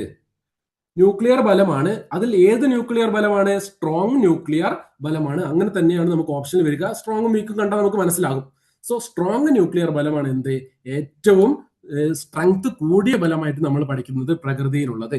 പിന്നെ ഒരു കാര്യം കൂടി ആലോചിച്ച് വെച്ചിരിക്കുക, ഈ പറഞ്ഞ ന്യൂക്ലിയർ ബലമാണ് സ്ട്രെങ്ത് കൂടിയതെങ്കിലും അത് അനുഭവപ്പെടുന്ന റേഞ്ച് ഒരു ന്യൂക്ലിയസിന്റെ സൈസ് മാത്രമായിരിക്കും. ക്ലിയർ? ഒരു ന്യൂക്ലിയസിന്റെ സൈസിൽ മാത്രമേ ഈ ന്യൂക്ലിയസിന്റെ അകത്തല്ലേ ഈ ന്യൂക്ലിയർ ബലം അനുഭവപ്പെടുന്നത്. സോ ന്യൂക്ലിയസിന്റെ സൈസ് എത്രയാണോ അത്ര മാത്രമേ ഈ ന്യൂക്ലിയർ ബലത്തിന് എന്തുണ്ടാകൂ, അതിന് അനുഭവപ്പെടുന്ന ആ റേഞ്ച് ഉണ്ടാകൂ. പക്ഷെ ഭൂഗുരുത്വ ബലത്തിന്റെ റേഞ്ച് നമ്മൾ പറയുന്നത് അപ്രോക്സിമേറ്റ്ലി ഇൻഫിനിറ്റി, അനന്തമായിട്ടാണ് നമ്മൾ പറയുന്നത്. നമ്മൾ ഇവിടെ നിന്ന് നമ്മുടെ ഭൂമി ചന്ദ്രനെ നമ്മൾ എന്ത് ചെയ്യുന്നുണ്ട്, ഒരു ഭൂഗുരുത്വ ബലം അതിന് ചന്ദ്രന്റെ മുകളിൽ എന്ത് ചെയ്യുന്നുണ്ട്, ഒരു ബലം ആക്ട് ചെയ്യുന്നുണ്ട്. അത് ഭൂഗുരുത്വ ബലമാണ്. സോ നമ്മൾ ഭൂഗുരുത്വ ബലത്തിന്റെ റേഞ്ച് നമ്മൾ അപ്രോക്സിമേറ്റ്ലി ഇൻഫിനിറ്റി പറയുന്നുണ്ടെങ്കിലും ന്യൂക്ലിയർ ബലം which is the strongest force in nature, അതിന്റെ ബലം എന്ന് നമ്മൾ പറയുന്നത്, അതിന്റെ റേഞ്ച് എന്ന് പറയുന്നത് ഒരു ന്യൂക്ലിയസിന്റെ സൈസിലാണ്. സോ ഞാൻ ഒരു ചോദ്യം കൂടി ചോദിച്ചോട്ടെ, എന്താണ് ന്യൂക്ലിയസിന്റെ സൈസ് എന്ന് നമ്മൾ ഉദ്ദേശിക്കുന്നത്? ന്യൂക്ലിയസിന്റെ സൈസ് എത്രയാണ്, എത്ര മീറ്റർ ആണ്? അല്ലെങ്കിൽ എന്തെങ്കിലും ഐഡിയ ഉണ്ടോ? 10 എത്ര മീറ്റർ ആണ്? അല്ലെങ്കിൽ ന്യൂക്ലിയസിന്റെ സൈസ് നമ്മൾ പറയുന്ന ഒരു ഏകത, ഒരു യൂണിറ്റ് ഉണ്ട്. അതെന്താണ്? ന്യൂക്ലിയസിന്റെ സൈസ് എന്ന് പറയുന്ന യൂണിറ്റ് ഏതാണ്? മീറ്റർ ആണോ, നാനോമീറ്റർ ആണോ, അല്ലെങ്കിൽ പൈക്കോമീറ്റർ ആണോ?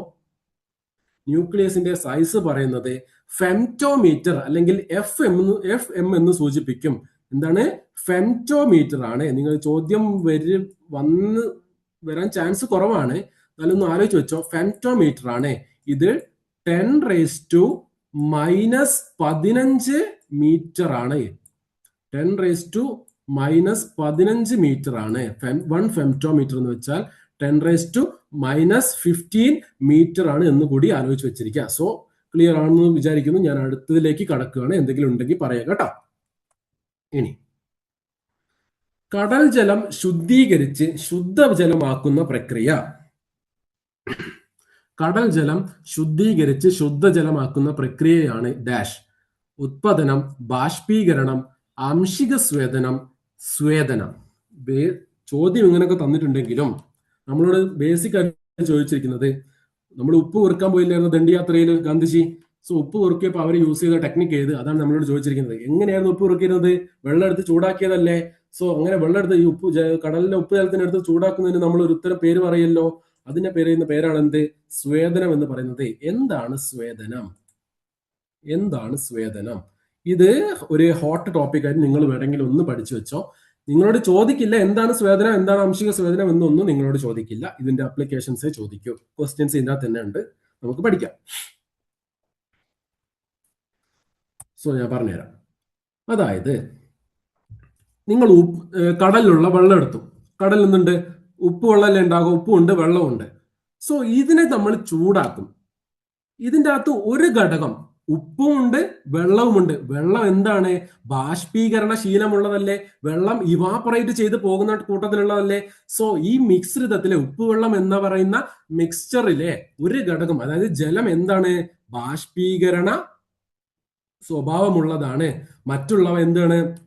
ഈ ഉപ്പിനെ നമ്മൾ ചൂടാക്കിയാൽ ഒറ്റയടിക്ക് നമ്മൾ വെള്ളം ചൂടാകുന്ന രീതിക്ക് ഉപ്പ് ഉരുകുമോ? ഇല്ലല്ലോ. സോ ബാഷ്പീകരണ ശീലം കൂടുതലുള്ളത് ജലത്തിനാണ്. സോ മിശ്രിതത്തിലെ ഒരു ഘടകം ബാഷ്പീകരണ ശീലമുള്ളതും മറ്റുള്ളവ സാധാരണ രീതിയിൽ ബാഷ്പീകരിക്കപ്പെടാത്തതുമായാൽ അത്തരം ഘടകങ്ങളെ വേർതിരിക്കുന്ന രീതിയാണ് എന്ത്? സ്വേദനം എന്ന് പറയുന്നത്. ഉപ്പ് കുറുക്കിയത് അങ്ങനെയല്ലായിരുന്നോ? നമ്മള് കടലിൽ പോയിട്ട് കുറച്ച് ഉപ്പുവെള്ളം എടുത്തു, അത് ചൂടാക്കി. ജലം എന്തായിപ്പോയി? ഉപ്പുവെള്ളത്തിലുള്ള ജലം എന്തായിപ്പോയി? ഇവാപ്പറേറ്റ് ചെയ്തു പോയി. ബാക്കി നമുക്ക് എന്ത് കിട്ടി? ഉപ്പ് കിട്ടി. സോ എന്താ ഇതിന് ബേസിക് ആയിട്ടുള്ള ഇതിന്റെ അടിയിലുള്ള പ്രോസസ് എന്താ? സ്വേദനം അല്ലെങ്കിൽ ഡിസ്റ്റിലേഷൻ ആണ് നടന്നത്. ഇതിന്റെ അകത്ത് പറയണം ഉപ്പിന് എന്ത് കൂടുതലാണ്, ബാഷ്പീകരണ സ്വഭാവം കൂടുതലാണ്. സോ അത് പെട്ടെന്ന് എന്ത് ചെയ്യപ്പെട്ടു, അത് പെട്ടെന്ന് ബാഷ്പീകരിക്കപ്പെട്ടു. അതുകൊണ്ടാണ് നമുക്ക് എന്ത് ചെയ്യാൻ പറ്റിയത്, ഉപ്പ് കടൽ ജലത്തിൽ നിന്നും നമുക്ക് എന്തിനെടുക്കാൻ പറ്റിയത്, ശുദ്ധജലത്തെ വേർതിരിച്ചെടുക്കാൻ പറ്റിയത്. ഇതിന്റെ എക്സാമ്പിൾ കൂടി നമ്മളൊന്ന് പഠിച്ചു വെച്ചിരിക്കണം. ഡിസ്റ്റിൽഡ് വാട്ടർ എന്ന് വെച്ചാൽ നമ്മുടെ കുത്തിവെപ്പിലൊക്കെ നമ്മൾ കാണാറില്ലേ, സ്റ്റോറേജ് ബാറ്ററി. കുത്തിവെപ്പ് എന്ന് പറഞ്ഞാല് ഹോസ്പിറ്റൽസൊക്കെ നമ്മൾ കാണാറില്ല, ഒരു ബോട്ടിൽ നമ്മൾ ഡിസ്റ്റിൽഡ് വാട്ടർ എന്ന് പറയുന്ന സാധനമുണ്ട്. അത് ആലോചിച്ച് ഡിസ്റ്റിൽഡ് വാട്ടറും ഈ നമ്മളിപ്പോ ഡിസ്റ്റിൽഡ് വാട്ടർ നമ്മൾ ഉപയോഗിക്കുന്ന മറ്റൊരു ഏരിയയാണ് സ്റ്റോറേജ് ബാറ്ററി. സോ ഈ പറഞ്ഞ ഡിസ്റ്റിൽഡ് വാട്ടർ നമ്മൾ നിർമ്മിക്കാൻ ഉപയോഗിക്കുന്ന പ്രക്രിയ ഏതാണെന്ന് വെച്ചാൽ അത് സ്വേദനമാണ്. ചോദ്യം നിങ്ങൾക്ക് വരികയാണെങ്കിൽ തന്നെ ഡിസ്റ്റിൽഡ് വാട്ടർ നിർമ്മിക്കുന്ന പ്രക്രിയ ഏത് എന്നാണ് ചോദ്യം വരിക. ഇനി അത് ചോദിച്ചില്ലെങ്കിൽ നമ്മൾ നേരത്തെ പറഞ്ഞിരിക്കുന്ന ഉപ്പുജലം ശുദ്ധീകരിക്കുന്ന പ്രക്രിയ ഏത് എന്ന ഭാഗത്ത് നിന്ന് നമുക്കൊരു ചോദ്യം പ്രതീക്ഷിക്കാം. ക്ലിയർ? അങ്ങനെയാണെങ്കിൽ എന്താണ് സ്വേദനം എന്ന് നമ്മൾ പഠിച്ചു. എന്താണ് അംശിക സ്വേദനം? എടാ നമ്മള് ഇതിന്റെ അംശിക സ്വേദനത്തിൽ നിന്ന് നമുക്ക് വരുന്ന ചോദ്യങ്ങള്, നമ്മൾ പെട്രോള്, ഡീസല്, മണ്ണെണ്ണ ഇതൊക്കെ നമ്മൾ ഉപയോഗിക്കുന്ന കാര്യമല്ലേ. നമ്മൾ പെട്രോളിയം ഉൽപ്പന്നങ്ങളായിട്ട് നമുക്ക് വണ്ടിയിലാണെങ്കിലും നമുക്ക് വീട്ടിൽ വിളക്കിനാണെങ്കിലും അങ്ങനെ പല കാര്യങ്ങൾക്കും പെട്രോള്, ഡീസല്, മണ്ണെണ്ണ പോലെ പിന്നെ നാഫ്ത എന്ന് പറയുന്ന വേറൊരു ഒരു ഇന്ധനമുണ്ട്. സോ ഇങ്ങനത്തെ കുറെ സാധനങ്ങൾ നമുക്ക് എവിടുന്നാ കിട്ടുന്നത്? ക്രൂഡ് ഓയിൽ എന്ന് പറയുന്ന സാധനത്തിൽ നിന്നാണ്. ക്രൂഡ് ഓയിലിൽ നിന്ന് പെട്രോള്, ഡീസല്, മണ്ണെണ്ണ, നാഫ്ത തുടങ്ങിയ ഉൽപ്പന്നങ്ങൾ വേർതിരിച്ചെടുക്കുന്ന പ്രക്രിയയാണ് എന്ത്? അംശിക സ്വേദനം അല്ലെങ്കിൽ ഫ്രാക്ഷണൽ ഡിസ്റ്റിലേഷൻ. എന്താണ് ഫ്രാക്ഷണൽ ഡിസ്റ്റിലേഷൻ? നേരത്തെ ഞാൻ പറഞ്ഞു ഉപ്പ് വെള്ളമാണ്. ഉപ്പ് പെട്ടെന്ന് ജലം പെട്ടെന്ന് എന്താകും? ബാഷ്പീകരിക്കപ്പെടും. പക്ഷേ ഇതെന്ത് മാറില്ല, ഉപ്പിന്റെ തിളനില കൂടുതലായതുകൊണ്ട് അത് പെട്ടെന്ന് എന്താവില്ല, ബാഷ്പീകരിക്കപ്പെടില്ല. പക്ഷെ ചില മിശ്രിതം എന്തുണ്ട്, ഈ പറഞ്ഞ ക്രൂഡ് ഓയിൽ ആണെങ്കിൽ അതിൻ്റെ അകത്തുള്ള പെട്രോളിനും ഡീസലിനും മണ്ണെണ്ണയ്ക്കും ഒക്കെ എന്താണ്, അതിന്റെ ഒക്കെ തിളനില വളരെ അടുത്ത് കിടക്കുന്നതാണ്. സോ നിങ്ങൾ ഒരു 100 ഡിഗ്രി സെൽഷ്യസ് ചൂട് കൊടുത്താൽ ചിലപ്പോൾ നമുക്ക് എന്ത് ചെയ്യും, പെട്രോളും ഡീസലും എല്ലാം കൂടി എന്താകാം, ഒരേ ടൈമിൽ തന്നെ എന്ത് ചെയ്യാം, ബാഷ്പീകരിക്കപ്പെടാം. സോ ആ കേസിൽ നമുക്ക് സ്വേദനം പറ്റില്ല. കാരണം നമുക്ക് വേണ്ടത് ഡീസൽ ആയിരിക്കാം, പെട്രോളിന്റെ കൂടെ ഡീസൽ അങ്ങ് പോയി. സോ ആ കേസിൽ നമുക്ക് സ്വേദനം പറ്റില്ല. അവിടെ നമ്മൾ ഉപയോഗിക്കുന്ന പ്രക്രിയയാണ് എന്ത്? അംശിക സ്വേദനം. മിശ്രിതത്തിൽ അടങ്ങിയിരിക്കുന്ന ഘടകങ്ങളുടെ തിളനിലകൾ തമ്മിൽ ചെറിയ നേരിയ വ്യത്യാസമേ ഉള്ളൂവെങ്കിൽ അവയെ വേർതിരിക്കാൻ ഉപയോഗിക്കുന്ന മാർഗമാണ് അംശിക സ്വേദനം. ചോദ്യം വരുന്ന ഭാഗം ഇത് തന്നെയാണ്. ആപ്ലിക്കേഷൻസ് ആണ് ചോദ്യം വരാറ്. ക്രൂഡ് ഓയിലിൽ നിന്ന് പെട്രോള്, ഡീസല്, മണ്ണെണ്ണ. ഇനി മറ്റൊരു ചോദ്യം കൂടി കണ്ടോ. എത്തനോളും മെത്തനോളും അടങ്ങിയ മിശ്രിതത്തിലെ ഘടകങ്ങൾ വേർതിരിക്കാൻ ഉപയോഗിക്കുന്ന മാർഗം ഏത്? അതും അംശിക സ്വേദനമാണ്. ഈ പറഞ്ഞ എത്തനോളിന്റെ തിളനില കണ്ടോ, 78 ഡിഗ്രി സെൽഷ്യസ്. മെത്തനോൾ കണ്ടോ, 65 ഡിഗ്രി സെൽഷ്യസ്. സോ ഇവ രണ്ടിന്റെയും തിളനില എന്താണ്, അടുത്ത് കിടക്കുന്നതാണ്. ഈ രണ്ടും വാല്യൂസ് ഒന്നും പഠിച്ചു വെക്കണ്ട, ജസ്റ്റ് ഐഡിയ വെക്കാൻ വേണ്ടി മാത്രമാണ് വാല്യൂ കൊടുത്തിരിക്കുന്നത് കേട്ടോ. ഇതിന്റെ രണ്ടിനും നമ്മളൊരു 70ന്റെ അടുത്ത് കൊടുക്കുമ്പോൾ തന്നെ ഇവ രണ്ടും കൂടി എന്ത് ചെയ്യും, ബാഷ്പീകരിക്കാൻ തുടങ്ങും. സോ നമുക്ക് എന്ത് കിട്ടില്ല, നമുക്ക് ഏത് എത്തനോളാണോ, നമുക്ക് മെത്തനോളാണോ, നമുക്ക് ഏതാണ് വേണ്ടത്, നമ്മൾ വിചാരിക്കുന്ന പോലത്തെ ഒരു ഔട്ട്പുട്ട് നമുക്ക് കിട്ടില്ല എപ്പോ സ്വേദനം നമ്മൾ യൂസ് ചെയ്താൽ. അതുകൊണ്ട് നമ്മളിവിടെ ഫ്രാക്ഷണൽ ഡിസ്റ്റിലേഷൻ അല്ലെങ്കിൽ അംശിക സ്വേദനം നടത്തുന്നു. അതാണ് അംശിക സ്വേദനം കൊണ്ട് നമ്മൾ ഉദ്ദേശിക്കുന്ന കാര്യം. ഇനി ഓപ്ഷനിൽ മറ്റൊരു കാര്യം കൊടുത്തിട്ടില്ലേ, ഇത് ഉത്പാദനം എന്ന് ഒരു കാര്യം കൊടുത്തിട്ടില്ലേ. എന്തായിരുന്നു ഉത്പാദനം?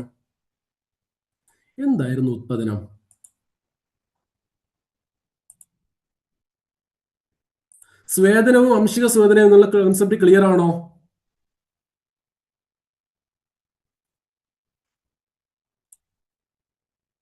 Yes, solid to gas. Very good. Solid to gas, അതായത് ഖരവസ്തുക്കളെ നമ്മൾ നേരിട്ട് എന്താക്കി മാറ്റുക, ഖരവസ്തുക്കളെ നമ്മൾ നേരിട്ട് വാതകമാക്കി മാറ്റുന്ന പ്രക്രിയയെ നമ്മൾ വിളിച്ച പേരാണ് എന്ത്?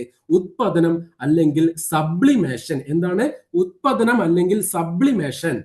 സോ നമ്മൾ ഒരു എക്സാമ്പിൾ കൂടി പറഞ്ഞു തന്നിരുന്നു. കർപ്പൂരം എന്നൊരു കാര്യം നമ്മൾ പറഞ്ഞില്ലായിരുന്നോ? പിന്നെ പാറ്റാ ഗുളിക എന്നും ഞാൻ പറഞ്ഞു തന്നിരുന്നു ക്ലാസ്സിൽ. സോ സബ്ലിമേഷൻ നടക്കുന്ന വസ്തുക്കളുടെ എക്സാമ്പിൾ ആയിട്ട് ഞാൻ പറഞ്ഞു തന്നിരുന്നു. ഒന്ന് പാറ്റാ ഗുളിക, മറ്റൊന്ന് എന്ത്, ഈ പറഞ്ഞ ക്യാംഫർ, അതായത് കർപ്പൂരം കത്തിക്കുന്നത്. സോ ഉത്പാദനം എന്താണെന്നുള്ള കോൺസെപ്റ്റ് ക്ലിയർ ആണെന്ന് മനസ്സിലാകുന്നു. Okay, very good. ഇനി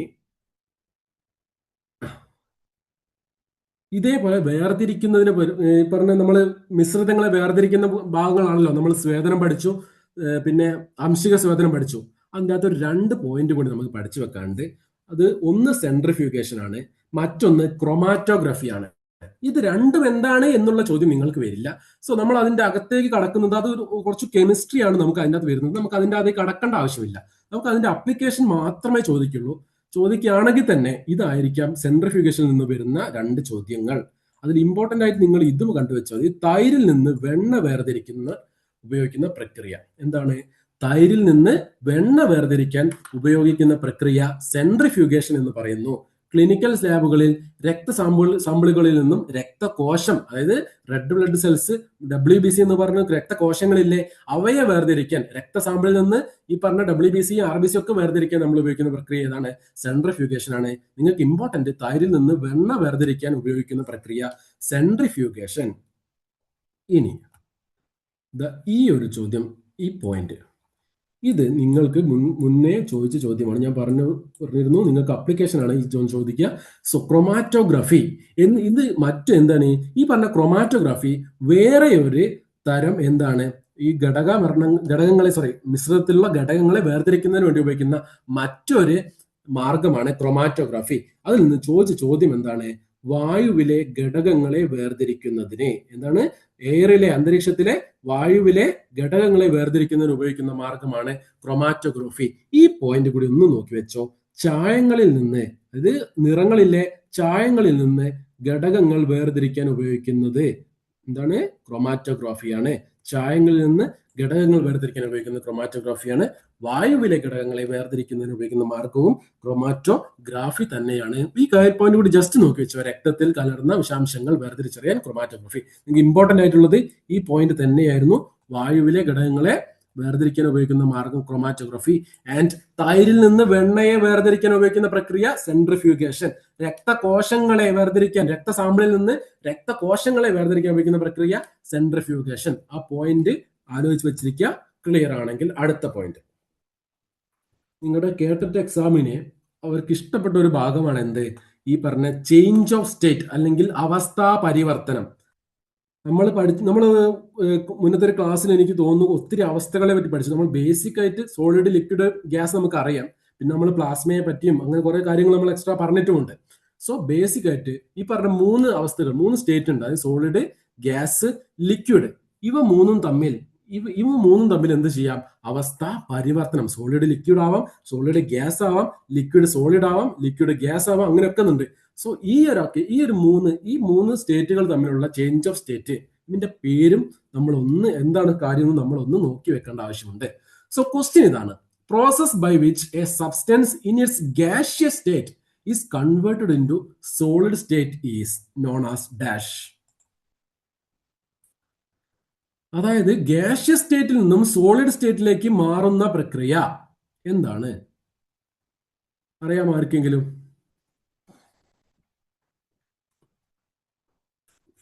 സോളിഡ് സ്റ്റേറ്റിൽ നിന്നും ഗ്യാസിലേക്കല്ല. ക്വസ്റ്റ്യൻ വായിക്കണം. ഗ്യാസിൽ നിന്നും സോളിഡിലേക്ക് മാറുന്നതാണ്. ഗ്യാഷ്യസ് സ്റ്റേറ്റിൽ നിന്നും സോളിഡ് സ്റ്റേറ്റിലേക്ക് വസ്തുക്കളുടെ അവസ്ഥ മാറുന്ന പ്രക്രിയയെ നമ്മൾ വിളിക്കുന്ന ഒരു പേരുണ്ട്. ബി അല്ല, അത് ഡി ആണ്. ഡെപ്പോസിഷൻ ആണ്. സാധാരണ നമ്മൾ പഠിക്കാതെ, നമ്മൾ കേൾക്കാത്ത ഒരു പേരാണ് ഈ പറഞ്ഞ ഡെപ്പോസിഷൻ. അല്ലെങ്കിൽ അതിന്റെ മലയാളം, എനിക്ക് തോന്നുന്നു മലയാളം ഓപ്ഷനായിട്ട് തന്നത് നിക്ഷേപണം എന്നോ നിക്ഷേപിക്കലോ എന്നോ ആണ് നമുക്ക് തന്നത്. ഞാൻ അതുകൊണ്ടാണ് അതിന്റെ എത്രത്തോളം കറക്റ്റ് മലയാളമാണ് അത് എന്ന് എനിക്ക് അറിയാത്തതുകൊണ്ട് ഞാൻ അതിന്റെ ഇംഗ്ലീഷ് വെർഷൻ എടുത്തത്. സോ ഗ്യാസിൽ നിന്നും സോളിഡിലേക്കാണ് പോകുന്നതെങ്കിൽ നമ്മൾ അതിനെ വിളിക്കുന്ന പേരാണ് എന്ത്? ഡെപ്പോസിഷൻ. എന്താണ്? ഡെപ്പോസിഷൻ. ഇനി ഞാൻ ഓരോന്നും പറഞ്ഞുതരാം. ഓപ്ഷൻ എ എന്ന് വെച്ചാൽ എന്താണ്? വേപ്പറൈസേഷൻ. എന്താണ് വേപ്പറൈസേഷൻ? വേപ്പറൈസേഷൻ എന്ന് വെച്ചാൽ എന്താണ്? നിങ്ങൾ തന്നെ പറയൂ, എന്താണ് വേപ്പറൈസേഷൻ? Option A vaporisation. എന്താണ് വേപ്പറൈസേഷൻ? ബാഷ്പീകരണം. Very good. ഓക്കെ, മലയാളം പറഞ്ഞു. Okay, very good. ബാഷ്പീകരണം അറിയാമെന്ന് പറയുന്നു. അതായത് ജലം അല്ലെങ്കിൽ ലിക്വിഡിനെ നമ്മൾ ചൂടാക്കി നമുക്ക് എന്ത് കിട്ടുന്നു? ഗ്യാസ് കിട്ടുന്നു. Very good. ലിക്വിഡിനെ നമ്മൾ ചൂടാക്കി നമുക്ക് ഗ്യാസ് കിട്ടുമ്പോൾ നമ്മൾ അതിനെ വിളിക്കുന്ന പേരാണ് ബാഷ്പീകരണം അല്ലെങ്കിൽ വേപ്പറൈസേഷൻ. ഇനി ഓപ്ഷൻ ബി പറഞ്ഞ ലിക്വിഫാക്ഷൻ അല്ലെങ്കിൽ ദ്രവീകരണം എന്ത്? ലിക്വിഫാക്ഷൻ എന്താണ്? ലിക്വിഫാക്ഷൻ അല്ലെങ്കിൽ ദ്രവീകരണം.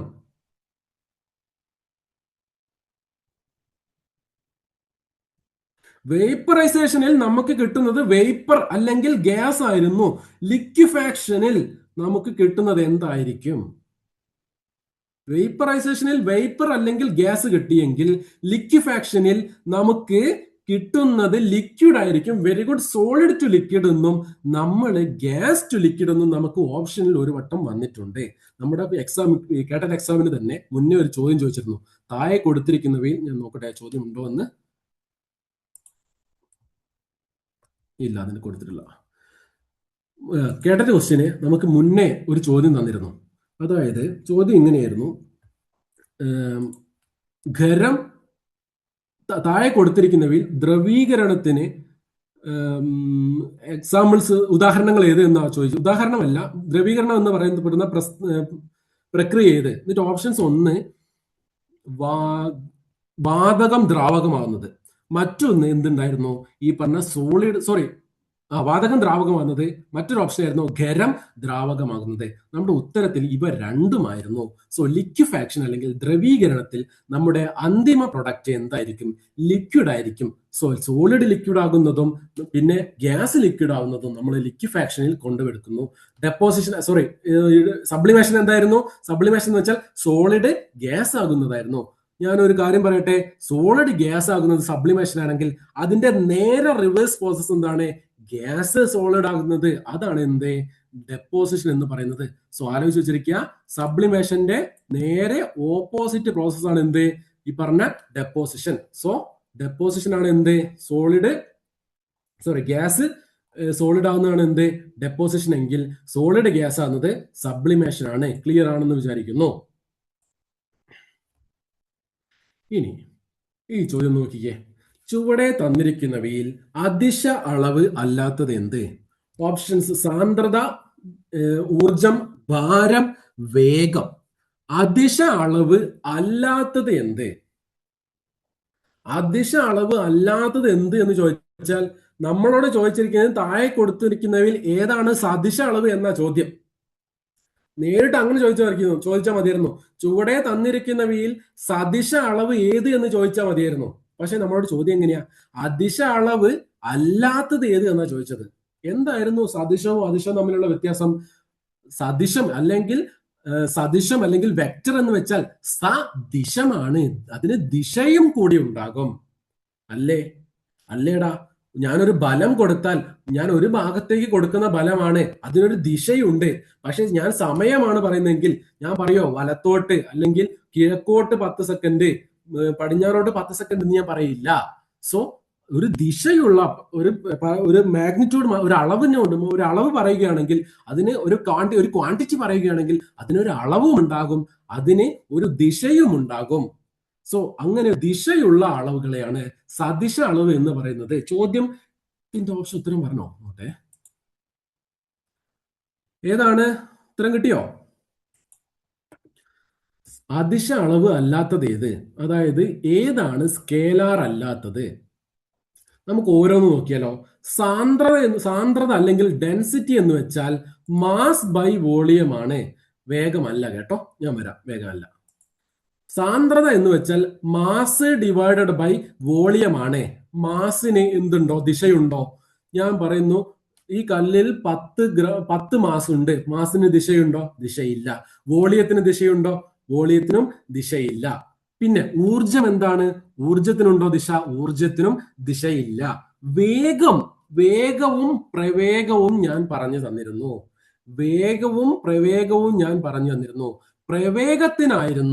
പ്രവേഗത്തിനായിരുന്നു നമ്മൾ എന്ത് പറഞ്ഞത്? ദിശ ഉണ്ട് എന്ന് പറഞ്ഞത്. അതുകൊണ്ടായിരിക്കാം ഇയാള് ഡി ആണോ എന്ന് ചോദിച്ചിരിക്കുന്നത്. വേഗം അല്ലെങ്കിൽ വേഗത സദിശമല്ല, അതിശമാണ്.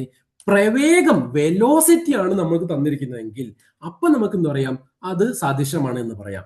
സോ വേഗം എന്ന് വെച്ചാൽ അതിന്റെ മലയാളം സ്പീഡാണ്. സ്പീഡിന് എന്തില്ല, നമ്മൾ ഫസ്റ്റ് ക്ലാസ്സിൽ എടുത്തിട്ടുണ്ട്. സ്പീഡ് അല്ലെങ്കിൽ വേഗം അതെന്താണ്, അദിശ അളവാണ്, അതിന് ദിശയില്ല. നമ്മുടെ ഓപ്ഷൻ ഭാരമാണ്, വെയിറ്റ് ആണ്. അതെങ്ങനെയാണ് നമുക്ക് വെയിറ്റ് സദിശമാകുന്നത്? ഇത് നോക്കിയോ, അതിന്റെ എക്സ്പ്ലനേഷൻ ആണ് ഞാൻ ഇവിടെ കൊടുത്തിരിക്കുന്നത്. ഒരു വസ്തുവിന്റെ ഭാരം എന്ന് വെച്ചാൽ എന്താന്ന് വെച്ചോ, ഇപ്പോ ഈ ഒരു മൗസ്, ഈ മൗസിന്റെ മുകളിൽ ഈ മൗസിന് ഒരു ഭാരം ഉണ്ടല്ലോ, അതെനിക്ക് ഫീൽ ചെയ്യുന്നുണ്ടല്ലോ.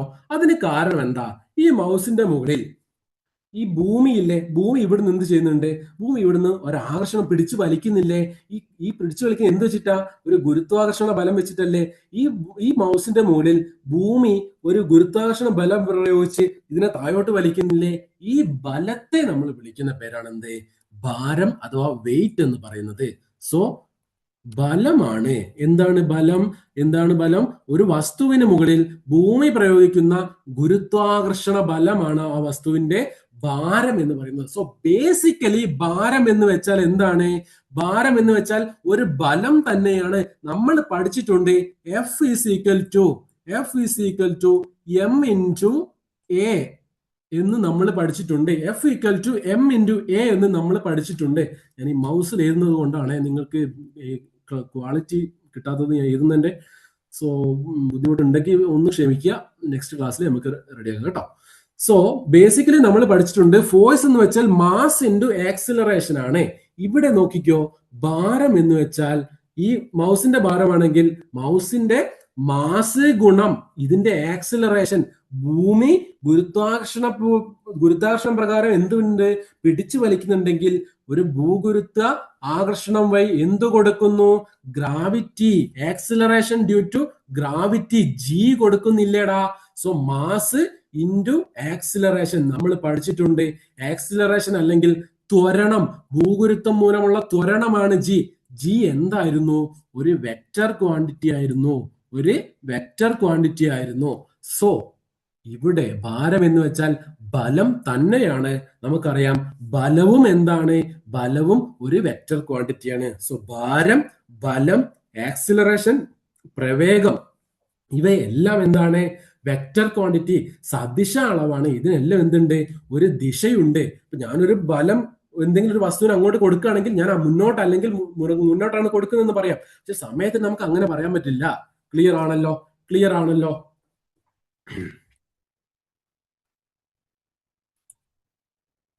Very good. ഓക്കെ, അങ്ങനെയാണെങ്കിൽ ഞാൻ അടുത്തലേക്ക് കടക്കുകയാണ്. ഇനി അടുത്തത് നമ്മൾ നേരത്തെ പഠിച്ചില്ലായിരുന്നോ, ഈ പറഞ്ഞ മിശ്രിതങ്ങളെ വേർതിരിക്കുന്നത്? അതിന്റെ ഒരു എക്സാമ്പിളാ. ബാഷ്പീകരണം വഴി വേർതിരിക്കാൻ കഴിയുന്ന മിശ്രിതം ഏത് എന്ന് തിരിച്ചറിയുക. ഓപ്ഷൻസ് കണ്ടോ, പിച്ചള, പാല്, NaClന്റെ ജലീയ ലായനി, ഓപ്ഷൻ ഡി പെട്രോളിയം. ബാഷ്പീകരണം വഴി വേർതിരിക്കാൻ കഴിയുന്ന മിശ്രിതം ഏത് എന്ന് തിരിച്ചറിയുക. ചോദ്യം മനസ്സിലായില്ലെങ്കിൽ ഒരു കൊട്ടോട് വായിച്ചോ. ചോദിച്ചത് ബാഷ്പീകരണം വഴി വേർതിരിക്കുക എന്നാ. എടാ, ബാഷ്പീകരണം എന്ന് വെച്ചാൽ ചൂടാക്കിയിട്ട്, നമ്മളൊരു വസ്തുവിനെ ചൂടാക്കിയിട്ട് അത് ഇവാപ്പറേറ്റ് ചെയ്യുന്നതല്ലേ ബാഷ്പീകരണം. സോ ബാഷ്പീകരണം വഴി വേർതിരിക്കുക എന്ന് വെച്ചാൽ സിമ്പിളി നമ്മൾ അതിനെ അങ്ങ് ചൂടാക്കുകയാണ്. നമ്മൾ പഠിച്ചത് എന്തായിരുന്നു, കടൽ ജലം ശുദ്ധീകരിക്കാൻ. കടൽ ജലത്തിൽ എന്തെല്ലാം ഉള്ളത്, ജലവും ഉപ്പുമല്ലേ. ഇവിടെ ഓപ്ഷൻ സി ഒന്ന് നോക്കിക്കേ, NaClന്റെ ജലീയ ലായനി എന്നല്ലേ കൊടുത്തത്. NaClനെ നമ്മൾ വിളിക്കുന്ന പേരെന്തായിരുന്നു, കറിയുപ്പ്. അല്ലെങ്കിൽ നമ്മുടെ ഉപ്പിനെ നമ്മൾ വിളിച്ച പേരല്ലായിരുന്നോ NaCl അല്ലെങ്കിൽ സോഡിയം ക്ലോറൈഡ് എന്ന്. സോ സ്വേദനം വഴി വേർതിരിക്കാൻ കഴിയുന്ന മിശ്രിതം ഏത് എന്ന് തിരിച്ചറിയാനാണ് നമ്മളോട് ചോദിച്ചിരിക്കുന്നത്. നമുക്ക് അധികം ഡിസ്കസ് ചെയ്യേണ്ട ആവശ്യമില്ല, നമ്മൾ ഓൾറെഡി പറഞ്ഞു വെച്ചതാണ് NaClന്റെ ജലീയ ലായനി. ക്ലിയർ ആണോ? Clear, okay. ഓപ്ഷൻസ് ഇട്ടുണ്ട്. ഇനി ഈ ചോദ്യം നോക്കിയോ, ജലം ഐസ് ആയി മാറുമ്പോൾ സംഭവിക്കുന്നത്, അതിന്റെ സാന്ദ്രത കുറയുന്നു, അതിന്റെ വ്യാപ്തം കുറയുന്നു. സാന്ദ്രതയ്ക്കും വ്യത്യാസമില്ല, വ്യാപ്തത്തിന് വ്യത്യാസമില്ല. അതായത് ചോദ്യം എന്താണ്, ജലം ഐസായി മാറുമ്പോൾ എന്ത് സംഭവിക്കുന്നു? ഡെൻസിറ്റി കുറയുന്നോ, വോളിയം കുറയുന്നോ, അല്ലെങ്കിൽ ഇതിനൊന്നും വ്യത്യാസമില്ലേ? ഇതാണ് options. Option A very good. നിങ്ങൾ ഇത്ര മാത്രം ആലോചിച്ചാൽ മതി. നിങ്ങൾ ഒരു ഗ്ലാസ്സിൽ വെള്ളം എടുക്കുക, അതിൻ്റെ അകത്തേക്ക് ഐസ് ഇടുക. ഐസ് പൊന്തിക്കിടക്കോ താണിരിക്കോ? ഒരു ഗ്ലാസ്സിൽ നിങ്ങൾ എന്തെങ്കിലും ജ്യൂസ് കുടിക്കുകയാണെങ്കിൽ അതിൻ്റെ അകത്ത് ഐസ് കിട്ടില്ലേ? ഐസ് പൊന്തിയിരിക്കോ താണിരിക്കോ? ഓൾവേസ് അത് പൊന്തിയിട്ടല്ലേ ഇരിക്കുന്നത്. എന്താണ് കാരണം? ജലത്തിനേക്കാൾ ഐസിന് സാന്ദ്രത കുറവാണ്. അതുകൊണ്ടാണ് എന്ത്, ഐസിന്റെ സാന്ദ്രത കുറഞ്ഞ വസ്തുക്കൾ പൊന്തിയിരിക്കും, സാന്ദ്രത കൂടിയ വസ്തുക്കൾ താണിരിക്കും എന്ന് നമ്മൾ പഠിച്ചിട്ടില്ലായിരുന്നു. ജലവും മണ്ണെണ്ണയും എടുത്ത് കുലുക്കി അത് തമ്മിൽ മിക്സ് ആവാണ്ട് മണ്ണെണ്ണ മുകളിലും ജലം അടിയിലുമായിട്ട് വന്ന് നിൽക്കുന്നില്ലേ? സെയിം കാര്യമാണ് ഇവിടെ നടക്കുന്നത്.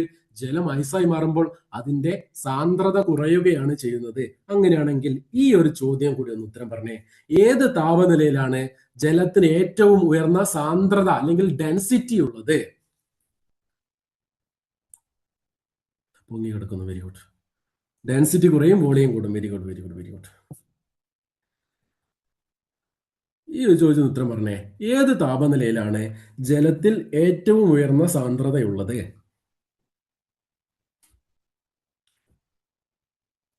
ബി തന്നെയാണ് ഉത്തരം. ബി തന്നെ. ബി അല്ല, ബി അല്ല, ബി അല്ല. ബി എന്ന് വെച്ചാൽ നിങ്ങൾ ആലോചിച്ച് നോക്കൂ, 0 ഡിഗ്രി സെൽഷ്യസ് ആണ് ബി അല്ലെ? ജലം 0 ഡിഗ്രി സെൽഷ്യസിൽ എന്തായി മാറും? ഐസായി മാറും എന്ന് ഞാൻ പറഞ്ഞിട്ടില്ലേ? സോ ഓപ്ഷൻ ബി എങ്ങനെയാണ് ശരിയാകുക? കാരണം ജലത്തിനേക്കാൾ സാന്ദ്രത കുറവല്ലേ ഐസിന്. സോ എന്ത് കാരണവശാലും ഓപ്ഷൻ ബി അല്ല. നമ്മുടെ കറക്റ്റ് ഉത്തരം ഓപ്ഷൻ ഡി ആണ്. 4 ഡിഗ്രി സെൽഷ്യസ് ആണ്. ഇതിന്റെ പിന്നിലുള്ള കാര്യം എന്ന് വെച്ചാൽ ജലത്തിന് ഒരു അനോമലസ് പ്രോപ്പർട്ടി ഉണ്ടെന്നാ പറയാ. അനോമലസ് പ്രോപ്പർട്ടി ഓഫ് വാട്ടർ എന്ന് വെച്ചൊരു കാര്യമുണ്ട്. അത് നമ്മൾ ഡിസ്കസ് ചെയ്യേണ്ട കാര്യമില്ല.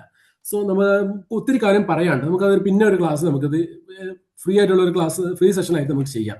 സോ ഏത് താപനിലയാണ് ജലം ഏറ്റവും ഉയർന്ന സാന്ദ്രതയുള്ളതെന്ന് വെച്ചാൽ ഓപ്ഷൻ ഡി ആണ് നമുക്ക് ഉത്തരം വരിക. 4 ഡിഗ്രി സെൽഷ്യസ് ആണ്.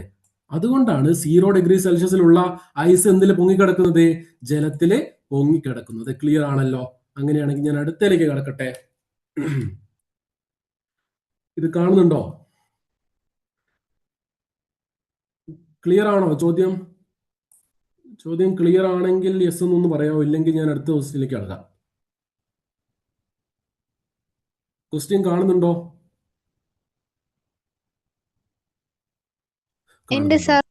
Okay okay okay, fine fine. ചോദ്യം ഇതാണ്. ഒരു ടവറിന്റെ മുകളിൽ നിന്നും, പെന്നും പേപ്പറും ഉള്ളവരൊക്കെ എടുത്തോ. ഒരു ടവറിന്റെ മുകളിൽ നിന്നും താഴേക്കിടുന്ന 162 ഗ്രാം മാസ് ഉള്ള, മാനെന്നാണ് ഉള്ളത്, മാസ് ആണ്, മാസ് ഉള്ള ഒരു ക്രിക്കറ്റ് ബോൾ 3 സെക്കൻഡിൽ നിലത്ത് എത്തിച്ചേരുന്നു. അത് നിലത്ത് തട്ടുമ്പോഴുള്ള പ്രവേഗം, വെലോസിറ്റി 30 മീറ്റർ പെർ സെക്കൻഡ് ആണെങ്കിൽ, മീറ്റർ പെർ സെക്കൻഡ് ആണ്, മീറ്റർ സെക്കൻഡ് ഇൻവേഴ്സ് എന്ന് വെച്ചാൽ മീറ്റർ പെർ സെക്കൻഡ് തന്നെയാണ്, ആണെങ്കിൽ അതിന്റെ ത്വരണം ഡാഷ് ആണ്. ഓപ്ഷൻസ് 4 ഓപ്ഷൻസ് തന്നിട്ടുണ്ട്. നമ്മൾ തന്നിരിക്കുന്നത്, നമ്മൾ കണ്ടുപിടിക്കാൻ പറഞ്ഞത് എന്താണ്? ത്വരണം, ആക്സിലറേഷൻ ആണ് നമ്മളോട് കണ്ടുപിടിക്കാൻ പറഞ്ഞിരിക്കുന്നത്. ഓപ്ഷൻസ് തന്നെയല്ലേ? 9, yes, 30/3. Very good, very good, very good. ഞാനൊന്ന് ചെയ്തു തരാം. നമുക്ക് തന്നിരിക്കുന്നത് എന്താ? മാസ് നമുക്ക് തന്നിട്ടുണ്ട്. മാസ് അവിടെ കിടക്കട്ടെ. പിന്നെ എന്താ നമുക്ക് തന്നത്? പിന്നെ നമുക്ക് 3 സെക്കൻഡ് കൊണ്ട്, അതായത് ടവറിന്റെ മുകളിൽ നിന്നും താഴേക്ക് ഇടുകയാണ്. ഞാൻ പറഞ്ഞിരുന്നു, നമ്മൾ മുന്നേ ക്ലാസ് എടുത്തപ്പോൾ ഞാൻ പറഞ്ഞിരുന്നു, നമ്മൾ ഒരു ബിൽഡിങ്ങിന്റെ മുകളിൽ നിന്നും ഒരു വസ്തുവിനെ താഴേക്ക് ഇടുമ്പോൾ, കയ്യിൽ നിന്നും താഴേക്ക് ഇടുമ്പോൾ ആദ്യം ഇനീഷ്യലി ആ വസ്തു റെസ്റ്റ് കണ്ടീഷനിലാണ്. അതിന് എന്തില്ല? വെലോസിറ്റി ഉണ്ടാവില്ല. സോ യു അല്ലെങ്കിൽ ഇനീഷ്യൽ വെലോസിറ്റി എന്ന് വെച്ചാൽ നമ്മൾ അതിനെ 0 ആക്കി എടുക്കണം എന്ന് ഞാൻ പറഞ്ഞിരുന്നു. സോ യു എന്ന് വെച്ചാൽ അത് 0 ആക്കി കൺസിഡർ ചെയ്യുക. ഇനി പിന്നെ എന്താണ് കൊടുത്തിരിക്കുന്നത്? 3 സെക്കൻഡിൽ അത് നിലത്ത് എത്തിച്ചേരുന്നു. സോ ടൈം കിട്ടിയില്ലേ? ടി എന്ന് വെച്ചാൽ അത് 3 സെക്കൻഡ് ആണ്. 3 സെക്കൻഡ്. പിന്നെ എന്താണ് തന്നത്? നിലത്ത് തട്ടുമ്പോഴുള്ള പ്രവേഗം. മുകളിൽ നിന്നൊരു വസ്തുവിനെ നിലത്തേക്ക് വിടുമ്പോൾ, അത് നിലത്ത് തട്ടുമ്പോഴാണ് എന്ത്? അതിന് അന്തിമ പ്രവേഗം, ഏറ്റവും അവസാനത്തെ പോയിന്റിലുള്ള ആ വസ്തുവിന്റെ വെലോസിറ്റിയെ നമ്മൾ അന്തിമ പ്രവേഗം അല്ലെങ്കിൽ അന്ത്യപ്രവേഗം അല്ലെങ്കിൽ ഫൈനൽ വെലോസിറ്റി വി എന്ന് റെപ്രസെന്റ് ചെയ്തിരുന്നു. നമുക്കത് വി എത്രയാ തന്നത്? 30 എന്ന് തന്നിട്ടുണ്ട്. 30 മീറ്റർ പെർ സെക്കൻഡ് എന്ന് തന്നിട്ടുണ്ട്. 30 മീറ്റർ പെർ സെക്കൻഡ്. നമ്മളിവിടെ കണ്ടുപിടിക്കാൻ പറഞ്ഞത് ആക്സിലറേഷൻ ആണ്. നമ്മൾ പഠിച്ചിട്ടുണ്ട് V equal to U plus A T എന്ന് നമ്മൾ എവിടെ പഠിച്ചിട്ടുണ്ട്? V equal to U plus A T എന്ന് നമ്മൾ എവിടെ പഠിച്ചിട്ടുണ്ട്? ചലന സമവാക്യങ്ങൾ 3 എണ്ണമുണ്ട്. അതിൽ ആദ്യത്തെ ചലന സമവാക്യത്തിൽ നമ്മൾ പഠിച്ചിട്ടുണ്ട് V equal to U plus A T എന്ന് ഞാൻ പറഞ്ഞു തന്നിട്ടുണ്ട്, ഇല്ലയോടാ? അങ്ങനെയാണെങ്കിൽ അത് ഇക്വേഷനിൽ നിന്നും നമുക്ക് എന്ത് കിട്ടും? Acceleration is equal to V minus U by T എന്ന് കിട്ടും. വി എത്രയാണ്? 30. യു എത്രയാണ്? 0 ആയതുകൊണ്ട് ഞാൻ അത് എഴുതുന്നില്ല. T by divided by T എത്രയാണ്? 3. 30/3. നമ്മുടെ ഉത്തരം 10 മീറ്റർ പെർ സെക്കൻഡ് ആണ്. കിട്ടിയിട്ടുണ്ടെന്ന് മനസ്സിലാവുന്നു. Initial by initial, final by. So ഞാനിപ്പോ പറഞ്ഞത് ഒന്നാമത്തെ ചലന സമവാക്യമാണ്. എന്താണ് ഒന്നാമത്തെ ചലന സമവാക്യം? V equal to U plus A T. അങ്ങനെയാണെങ്കിൽ ഞാൻ ഒരു 2 ചലന സമവാക്യം കൂടി പഠിപ്പിച്ചിട്ടുണ്ട് ക്ലാസ്സിൽ. അതൊന്ന് ടൈപ്പ് ചെയ്തിട്ടെ. നിങ്ങൾക്ക് ഈ കേട്ടറ്റ് എക്സാമിന് നിങ്ങൾ ഫസ്റ്റ് ഈ പറഞ്ഞ V equal to U plus A T എന്ന ഭാഗത്തുനിന്ന് മാത്രമേ ചോദ്യങ്ങൾ ന്യൂമറിക്കൽ ക്വസ്റ്റ്യൻസ് വന്ന് കണ്ടിട്ടുള്ളൂ. എന്നാൽ നിങ്ങളൊന്ന് എങ്ങാനും ചോദിച്ചാലോ വെച്ചിട്ടാണ് ഞാൻ ചോദിക്കുന്നത്. 2 ചലന സമവാക്യങ്ങൾ കൂടി ഞാൻ പഠിപ്പിച്ചിരുന്നു ക്ലാസ്സിൽ. അതൊന്ന് ടൈപ്പ് ചെയ്യാവോ? അല്ലെങ്കിൽ പറഞ്ഞാലും മതി.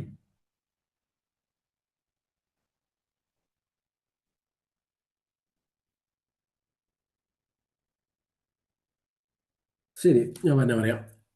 ഒന്നാമത്തെ ചലന സമവാക്യം V equal to U plus A t. രണ്ടാമത്തത് എസ് ഈക്വൽ ടു അല്ലെങ്കിൽ displacement is equal to u t plus half a t square. And finally v square equal to u square plus 2as എന്ന് കൂടി 2 equations ഉണ്ട്. Just ഒന്ന് ആലോചിച്ച് വെച്ചിരിക്കുക. നിങ്ങൾ question വരുന്നത് v equal to U plus A T എന്ന ഭാഗത്ത് നിന്ന് തന്നെയായിരിക്കും. ഇനി അടുത്തതിലേക്ക് കിടക്കണേ. ഇവിടെ ക്വസ്റ്റ്യൻ ഉണ്ടോ? സമയം ക്രമിക്കുന്നുണ്ടോ? ഒറ്റ സെക്കൻഡേ, സാറോട് ഒന്ന് ചോദിച്ചോട്ടെ.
ഹലോ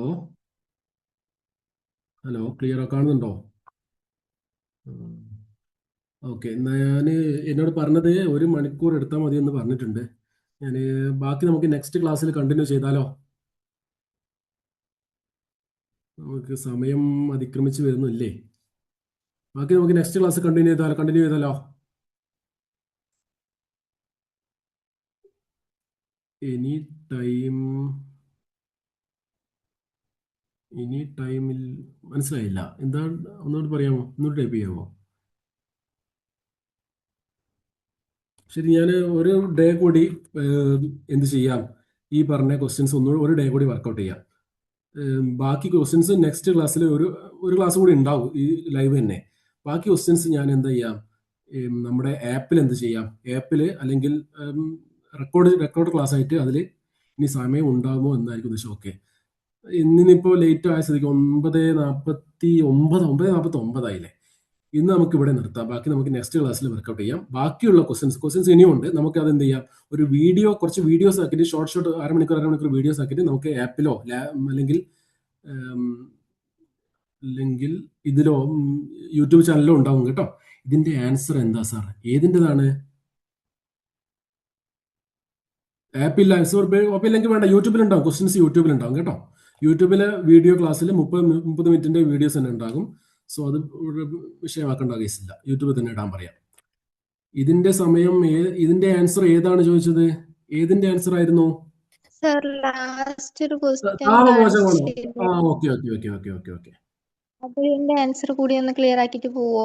ഓ ഷുവർ ഷുവർ ഷുവർ, ഇപ്പൊ തന്നെ പറയാവേ. ചോദ്യം ഇതായിരുന്നു: ഇവിടെ നൽകിയിട്ടുള്ള രാസസമവാക്യം നിരീക്ഷിച്ച് ശരിയായ പ്രസ്താവന തിരഞ്ഞെടുക്കുക. നമുക്ക് ഒരു എന്ത് തന്നിട്ടുണ്ട്? ഒരു റിയാക്ഷൻ തന്നിട്ടുണ്ട്, മഗ്നീഷ്യം ഹൈഡ്രോക്ലോറിക് ആസിഡ്. അതിന്റെ കൂടെ അതൊന്നും നമ്മൾ ശ്രദ്ധിക്കേണ്ട ആവശ്യമില്ല. നമ്മളോട് ചോദിച്ച ചോദ്യം എന്താ? ശരിയായ പ്രസ്താവന. ശരിയായതാണ് നമ്മളോട് കണ്ടത് പറഞ്ഞത്. നമ്മുടെ പ്രസ്താവനകൾ എന്തൊക്കെയാ? ഇതൊരു താപമോചക പ്രവർത്തനമാണ്, അതായത് താപം പുറത്തുവിടുന്ന പ്രവർത്തനമാണ്.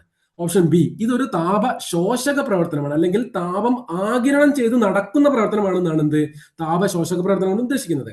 ഓപ്ഷൻ സി, ഇതൊരു ഊർജ ശോഷക പ്രവർത്തനമാണ്, അല്ലാതെ ഇത് എന്താ പറയുന്നത്, ഏതോ ഒരു ഊർജം വാങ്ങിയിട്ടാണ് അത് നടക്കുന്നത് എന്നാ പറയുന്നത്. ഊർജം വാങ്ങിയിട്ട് നടക്കുന്ന ഒരു റിയാക്ഷൻ ആണ് അത് കൊടുത്തിരിക്കുന്നത്. ഓപ്ഷൻ ഡിയിലോ ഈ പ്രവർത്തനത്തിൽ ഊർജമാറ്റം നടക്കുന്നില്ല. ഞാൻ ക്ലാസ് എടുത്തപ്പോൾ ഞാൻ പറഞ്ഞിരുന്നു, ഇങ്ങനെ ഒരു ചോദ്യം വന്നാൽ നിങ്ങൾ എന്ത് ചെയ്യണം? ഹീറ്റ് ആകട്ടെ, ലൈറ്റ് ആകട്ടെ, അല്ലെങ്കിൽ ഏത് തരം എനർജി ആകട്ടെ, ഏത് ഭാഗത്താണ് എനർജി അല്ലെങ്കിൽ എനർജീന്റെ ഫോം എഴുതിയിരിക്കുന്നതെന്ന് ശ്രദ്ധിക്കുക. ഇവിടെ നോക്കിക്കേ, ഇവിടെ ഈ റിയാക്ടൻസിന്റെ സൈഡിലല്ലേ ഹീറ്റ് കൊടുത്തിരിക്കുന്നത്? ഹീറ്റ് ആണല്ലോ ഇവിടുത്തെ എനർജി ഫോം. അത് എവിടെയാ കൊടുത്തിരിക്കുന്നത്? റിയാക്ടൻസിന്റെ സൈഡിലല്ലേ. അതായത് ഇതിന്റെ അർത്ഥം എന്താ? മഗ്നീഷ്യവും ഹൈഡ്രോക്ലോറിക് ആസിഡും കൂടി പ്രവർത്തിക്കുമ്പോൾ മഗ്നീഷ്യം ക്ലോറൈഡ് ഉണ്ടാകുന്നുണ്ട്, ഹൈഡ്രജൻ ഉണ്ടാകുന്നുണ്ട്, അതിന്റെ കൂടെ ഹീറ്റ് കൂടി പുറന്തള്ളുന്നുണ്ട്. അതായത് റിയാക്ടൻസിൽ ഹീറ്റ് കൂടി പുറന്തള്ളുന്നു, താപം കൂടി പുറന്തള്ളുന്നു. അതിന്റെ അർത്ഥം എന്താ? ഇതൊരു താപമോചക പ്രവർത്തനമാണ്. ഇനി ഹീറ്റ് ഇവിടെയല്ല, ഇവിടെയാണ് ഞാൻ ഹീറ്റ് ചെയ്തിരുന്നെങ്കിലോ, ഹീറ്റ് ഇവിടെയായിരുന്നു ഉള്ളതെങ്കിലോ, അത് താപം ആഗിരണം ചെയ്ത് നടക്കുന്ന പ്രവർത്തനമായനെ, താപാകിരണ പ്രവർത്തനമായിരുന്നേനെ, അല്ലെങ്കിൽ ഞാൻ അതിനെ താപ ശോഷക പ്രവർത്തനമായിരുന്നേനെ എന്ന് എനിക്ക് പറയാം. ക്ലിയർ ആണോ? ആ കൺസെപ്റ്റ് ക്ലിയർ ആയോ? ഇനിയിപ്പോ നിങ്ങൾക്ക് ഹീറ്റ് അല്ല ലൈറ്റ് ആണെങ്കിൽ, ലൈറ്റ് ആണ് തന്നെങ്കിലോ, അത് പ്രകാശ മോചക പ്രവർത്തനമോ അല്ലെങ്കിൽ പ്രകാശ ആഗിരണ, പ്രകാശ ശോഷക പ്രവർത്തനമോ ആയേക്കാം. അതാണ് അതുകൊണ്ട് അർത്ഥമാക്കുന്നത് കേട്ടോ. താപമോചക പ്രവർത്തനം തന്നെയാണ്. ക്ലിയർ? ഓക്കെ. അങ്ങനെയാണെങ്കിൽ നമുക്ക് ഇന്നത്തെ ക്ലാസ് ഇവിടെ അവസാനിപ്പിക്കാലോ.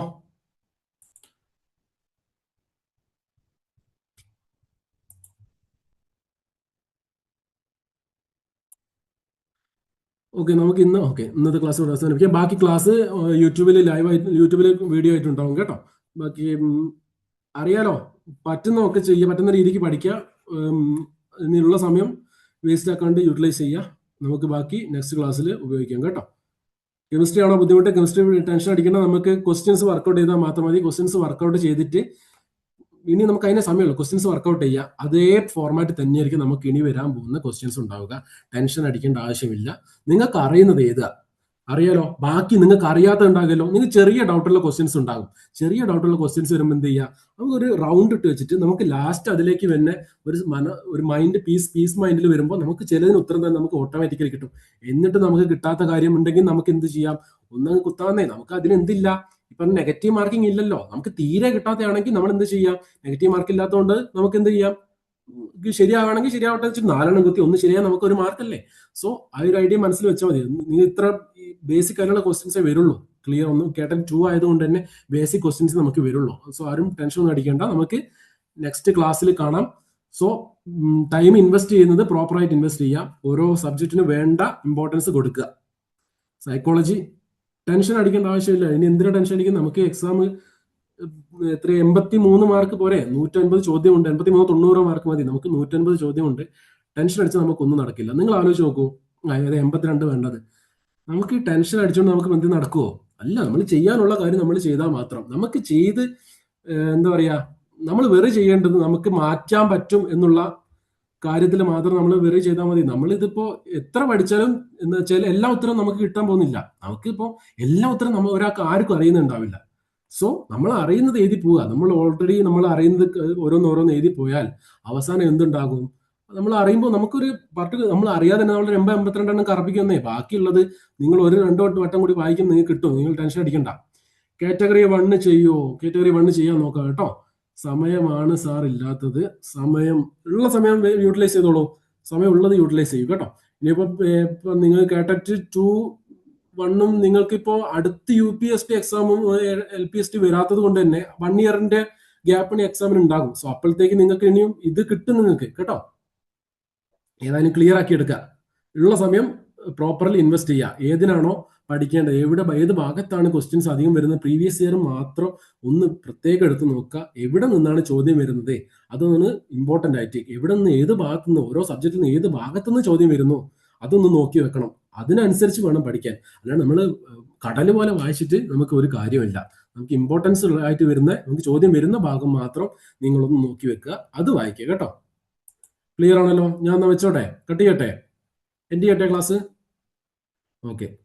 സോ ടെൻഷൻ ഒന്നും അടിക്കണ്ട, എല്ലാവരും സമാധാനമായിട്ടിരിക്കുക. പറ്റുന്ന സമയം പോലെ ഈ സമയം കൊണ്ടുവച്ചിട്ട് വായിക്കുക. ക്ലിയർ ആക്കാവുന്നതേ ഉള്ളൂ. ഓക്കെ.